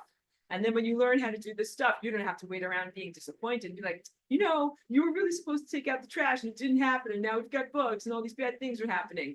Or like, now we've been drawn into a AI virtual reality. And now we're all cyborg people. And everyone's like a twisted, distorted wreck because you didn't do your thing you're supposed to do. Instead, something, nothing tastes better than just getting SHIT done. That's it. No complaint tastes better than success. Just effing do it. Get it done. No excuses. This is my approach to doing things. And if you think like you're not good enough or you don't have enough this or you're not strong enough or whatever, just make the choice to do it and then the muscles follow. This is big. In physical exercise, you don't start off with the muscles. You start off with the intention and you grow the muscles. You're like, something? I tried to lift that weight and it was too hard. I couldn't do it. I had to work and grow muscles. Then I was able to lift that weight and now I can do it. The energy came first. The choice came first. Then you did the work to cultivate yourself and you grew the muscles, got the equipment, you got the augmentations, and you did the thing you needed to do. So don't stand here and say, but I'm small and weak and disempowered and the sun is so big, I can't possibly do something against the pickles of the dead. You must be like this. You must say, wow, and in order to fight against these dead things effectively, I'm going to do this, and this. Grow the muscles. Do the work. Do the work. Grow the muscles. Be empowered. And then you don't have to sit around being disappointed or sad or shaking your fist at the sun and saying, wow, wow, wow, wow. No, wow, wow. Just do it. That's it. That's it. And I hope that sounds harsh. I hope that, because that is a boundary. That is a behavioral boundary and an energetic boundary and an effective behavioral approach to a seemingly impossible situation. But it is not impossible because there are very many ways that you can gain your empowerments. And I have a manifesto about flying rainbow lasagna, where one of the key points that I write about, I say, the cosmos augments itself by necessity.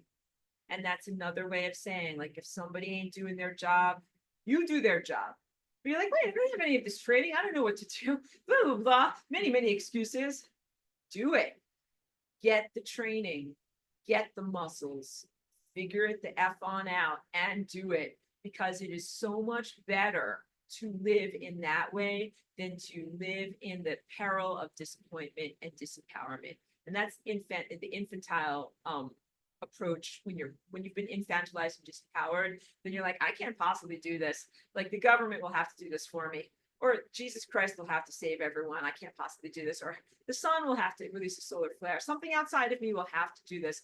That there's a cognitive barrier to the concept of you doing it yourself. But I am here to inform you, and even like to require from you that you can do something, that you don't simply have to be in your state, the narrative story of disempowerment, and that there's much more that you can actually do for your empowerment.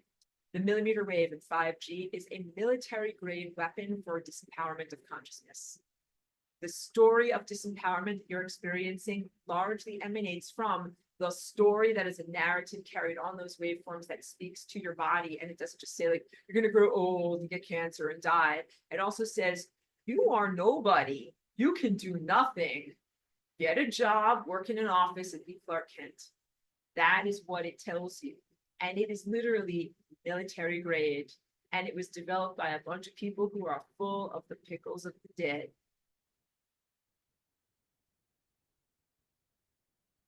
Don't believe in those narratives. Begin now with clearing those narratives out. Aurelia says, thanks so much. I took it for the crazy gut pain. Oh, okay. Wait, let me also focus and read here more effectively. Gut pain I've been having for the past 2 years, but yes, the effect on cognition is great. Excellent. I'm really great to hear that. Really glad to hear that that sulfur supplement is helping with gut pain. So that's good. Explanation that might really be helpful to other people. And Pedro says, that's why we are here, to learn the tools and techniques to rectify and uncorrupt our pineal glands, right? Absolutely. Let's take this even deeper, guys. And then soon I will wrap up class for today and take my dog for a walk. It's not too hot. I have to wait a little bit longer. We exist in ancient concurrent Atlantis. All of you guys are there with me right now. All right. And I know all of you from that time place, and it's not by accident that you're here with this video connection and connecting with me and my ideas in this time place. And yes, I'm Aurora in that time place too. All right, so you'll know. But we're in that time place, we're all experts, masters, immortals, gods and goddesses. We all know how to do the Merkaba. We all have inner sight and can literally see and sense the future, and that's how we've been able to avoid death for so long. We all are amazing, divinely connected, creative creators. How could we ever have died or be imperiled by the technological infestation and invasion of our planet? So what we are doing right now is really in a bubble of time, in the moment of ascension in Atlantis, as Atlantis is poised to level up into this great level of expansion. And we need to gain these capacitations of how to act even beyond the pineal gland. What do you do if somebody throws sand in your eyes? Let's say this is like ninja training, okay? Let's say, you know, like Karate Kid or Mr. Miyagi or something like that, like ninja movie. You are learning to fight with the sword, and your teacher is like, well, you're great when you can see, right? But what if your enemy takes a bunch of sand and throws it in your eyes? And then you're like, I can't see, you don't know what's going on. What would you do? Would you just die? No. You have to stay alive. So you would find a way to be able to see where is your adversary even without your eyes. You would find a way to be able to fight effectively even if you couldn't see in the moment. That is literally the circumstance that we're facing right now, except I don't think that it's merely training from Mr. Miyagi. I think that it is very real on-the-job training that we're having to go through of how to navigate even beyond the senses of the higher senses, because we have to level up and graduate to the level of the crown, which is pure divine connection and pure divine guidance, not through the level of anthropomorphic seeing and sensing and interpretation. So we're having to learn, what would you do if you didn't have your pineal gland? What would you do if you didn't have your pineal gland? How would you fight if you didn't have your eyes? How would you navigate if you didn't have your eyes? What would you do? And this is that your life is the lived answer or the lived response to what you would do. And that's what each one of us is doing. You are here innovating, leveling up, and figuring out exactly what you would do. You also are in the process of healing and uncorrupting your pineal glands, which have been affected or afflicted both in ancient concurrent Atlantis and right now in big stuff. Pineal glands connect you to a whole entire telepathic network of natural telepathy of telepaths that have been assaulted across time space. So the invasion of your planet isn't just the invasion of your planet and your pineal gland. They're trying to hack the entire Christ system. Christ is imperiled. And if you want to know, like, where's Christ? Hacking Christ is helping me more. Christ is imperiled. The answer is someone has thrown sand in the eyes of Christ, and it cannot see and know as it usually knows, and it cannot guide you and nourish you as you are used to being guided and nourished. And you know what? You are still going to have to figure out a way to do stuff, even though that's what's going on. So this is a huge role reversal because everyone is just like, sit quietly and wait for Jesus, right? But what if Christ is itself imperiled? And if you sit quietly and wait for Jesus, that means that you are waiting for something that is itself diminished and harmed to come and save and fix you. It's the damsel. The truth is, you're not the damsel. The truth is, you are hugely empowered and growing more and more empowered in every moment. And the Christ network is imperiled, and you need to help heal and fix it. This journey of doing that is the journey of the transit from brow to crown. We'll make this journey. You will gain clarity of vision again. You will retroactively be able to clear out your pineal gland and also everyone that you're connected to, because all these pineal glands are connected, just like your DNA is all connected. And then you will be able to see clearly what you've been going through. And you will cringe. You will be like, oh my God, I can't believe that you teetered that close to the edge, that you were that close to stepping on a rattlesnake when you couldn't see, that you were that inundated by garbage and harm, how close you came to really losing everything. I'm telling you, God and Christ, they don't risk everything like this. Stupid idiots. This is an incomprehensible level of risk that has happened. And the solution is like non-negotiable. Like, you can't fall, cannot lose, can't fall. So I told you, usually when you get to this level of infestation where there's so many dead things and so many false lights everywhere, it's just they think it's a goner. You can't have that. Can't have that. Even if it's stage 4 and it seems to have metastasized, it seems like the worst things have happened, you cannot accept defeat. You are going to have to somehow pull this thing out of a death spiral, out of a nosedive, restabilize, fix, heal, and rebuild. That is the only option. That is it. And Michael says, thank you, Master Aurora, for emulating truth. You're so welcome. And thank you for that beautiful recognition. Truly, thank you for what you said. Pedro says, love the lasagna. Great, tasty serving today, teacher. Very welcome. Thank you, Pedro. Thank you for being a long-term student and for listening. So I'm very pleased to be able to speak with you and articulate this authentically, the things that we are going through right now. I hope that it's not intimidating, because anytime you look at something like these, I don't lift weights like this. I don't lift heavy, but sometimes you look at people in a powerlifting gym and they've got a big giant bar and the big giant weights on either side, and they look at it and they're kind of like, they're preparing. They're like it's going to be big. Like, kind of pumping themselves up. Get ready. This is going to be big. It is big, but it is not insurmountable. And it is something that you can do. And the guys that lift, or girls that lift in the powerlifting gym, they do training. They lift 100 pounds. They lift 150 pounds. They lift 200 pounds. And at a certain point, they can lift 500 pounds. It is doable, but it does take training.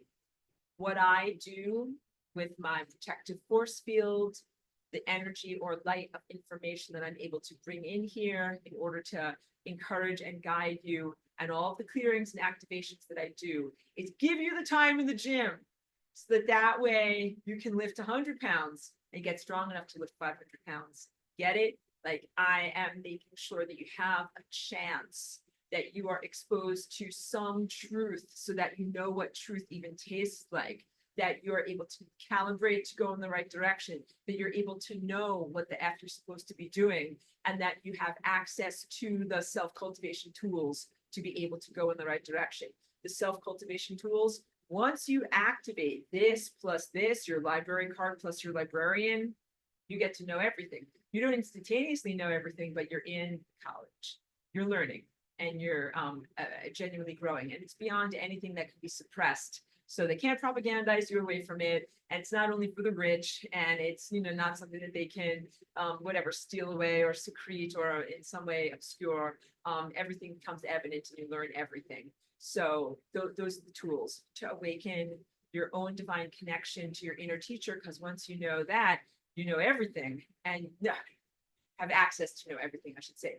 Once you have connected to your inner teacher, you don't immediately know everything, but you begin to have access to everything. And then you're immune to propaganda and lies. Because as soon as lies come to you, instead of being like, oh, I think I'll eat that poison, then you eat that poison and you're like, you know, I have a very bad tummy ache. I guess it wasn't true. Now I have to clear things out. I think I'm dying. Now I'm purging everything out. Now it's taking several years. Okay, the poison is finally gone. Now I'm back to myself. Instead, when you are focused and this is awakened and this is connected to God, you incinerate lies. Propaganda and lies come to you, and instead of you ingesting them as if they're truth, you literally incinerate them. That's the solar flare. You carry the energy of the solar flare. And one of the other key points is you don't wait for the sun to initiate it. The sun is not going to call you up on the phone one day and be like, okay, today's your day. At 2:35 p.m., you're going to flash and this is going to happen. You set the schedule. And this is why I also tell everyone, like, there's not a way for you to miss the ascension bus. You are the bus. Can't miss the bus. You are the bus. But you also can't be kind of like, I want to say dilly-dallying. You can't be just like lackadaisically being like, yep, I'll do that one day. But for right now, like, maybe watch some more TV and then, possibly start on that project next week. Like, no, you actually have zero time to waste. You have to do that right now. Because that's why when you actually make it through the other side, you will be able to see everything you've been through. You're like teetering on the edge right now. And if you're like, I think I'll watch just a few more Netflix series, then get really serious about this spiritual thing. You're like this, your tires are this close to the edge of falling off of the cliff. You don't have time for watching more Netflix. You really have to focus on your spiritual empowerment now. You will have the time that you need, but you can't waste time. And that also has to do with me and what I'm doing, that I'm not like holding out super levels of force fields with my willpower and my muscles so that other people can be kind of like, eating potato chips and watching Netflix and going to do it one day in the near future. I'm like, no, like, I'm holding up these energy force fields of protection so that you can work out at the gym and actually get ready to lift 500 pounds. Yeah. So please take the opportunity that I am making available and use the time wisely and use it for empowerment and use it to kick ass. So, Pedro says, I still put Merkabahs on everything. And now I'm doing the popping out of the crystals and undoing the nano you mentioned in the video a few weeks ago. Good job. You're doing great. Good work. Thank you for that. And recognition flows to you, and recognition flows to everyone who is actually doing everything within your power. That living uncompromisingly means doing everything within your power in the moment to be able to do something. It's just no excuses. Just everything within your power and concerted efforts and using your willpower and your focus at all times. And, with this tendril of attention, the curriculum from 10 years ago, what I'm really teaching you about, it's an act of your willpower. And it grows according to how you use it. just like your physical muscles. You're born with a certain amount of muscles, but that's not the defining characteristic for your whole life. If you do stuff with them, they get stronger, they get smarter. If you do stuff with your psychic muscles, you grow them and they get stronger. Meditation is one aspect of self-cultivation, but also this is not just merely like escapist meditation where you're like, just gonna sit quietly in bliss for a few days, weeks, months, or years. Like, no, you're building muscles by doing that so that you can lift 500 pounds, so that you can kick ass, so you can do stuff with it. And good to see you, Lisa. It says, thanks for everything. Deeply appreciate all that you share. So great to laugh and dispel the crapola. Good. We have to. Having a sense of humor is a superpower. So this is why I talk about things sometimes in a very silly or insouciant way. It's not because it's not real or perilous. Peril is real. Must make jokes, crack jokes, and be unintimidated by it, because otherwise, like, you would be like rocking back and forth and sucking your thumb. No, go into humor and lightheartedness. Also, because there's very real grief.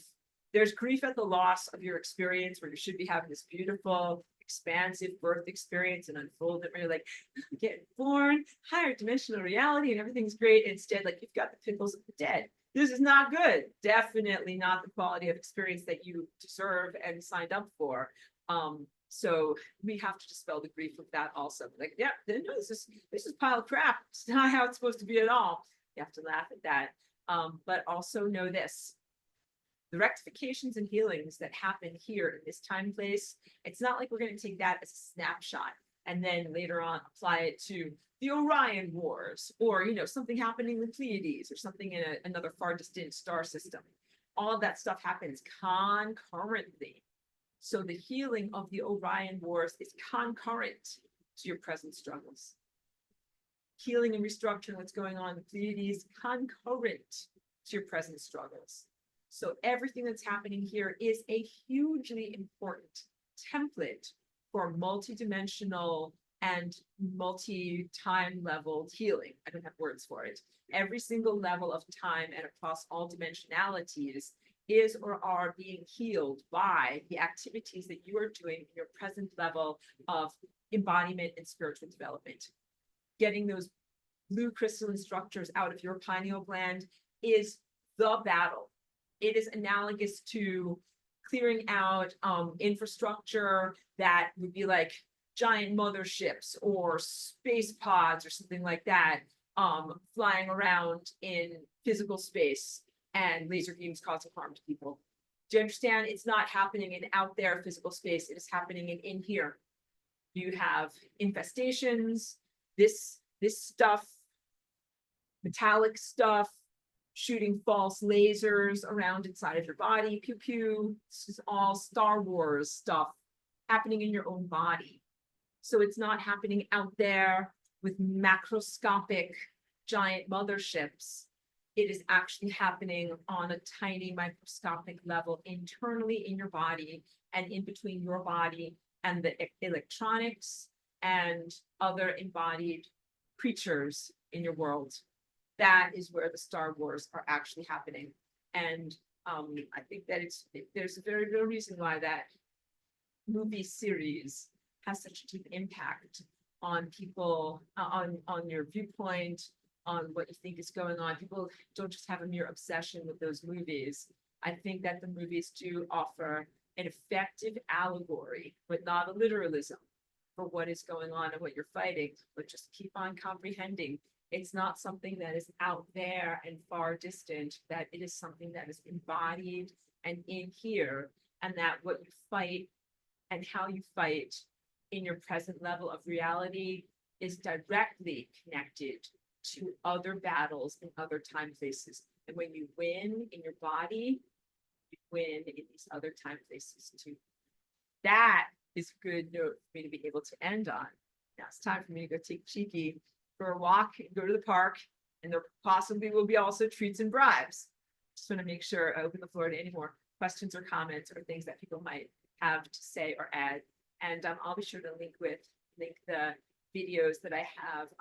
Mostly I've put them up on Vimeo. I wasn't sure if they were too incendiary, one might betray on, but Meech says thanks and have a great walk. Thank you very much. Absolutely, I do some of my best work against the pickles of the dead, walking with my dog around my neighborhood. So let's do it. All right, everyone. Thank you very much. And really just want to send you huge amounts of recognition for your courage and openness to being able to know about this, comprehend this, and then rise to the occasion and act effectively. And Allison says, thanks for another amazing talk. You're very welcome. Thank you all truly for listening. Thank you for being warriors of consciousness. Thank you for being open to what I share and literally attenuating, sending your tendril of attention to me. And what I am is a messenger, intermediary between the sun and the stars and the galactic center and the divine presence that is coming through there, so that I can bring you this information, all with the intention of being able to give you greater levels of empowerment and bring you towards your actions towards freedom. And Pedro says, gracias, and see you next week. I'll make a joke, okay? De nalga. Spanish speakers will get my joke. Being a little silly. Good. See you next week, everyone. Have a beautiful day. Thank you.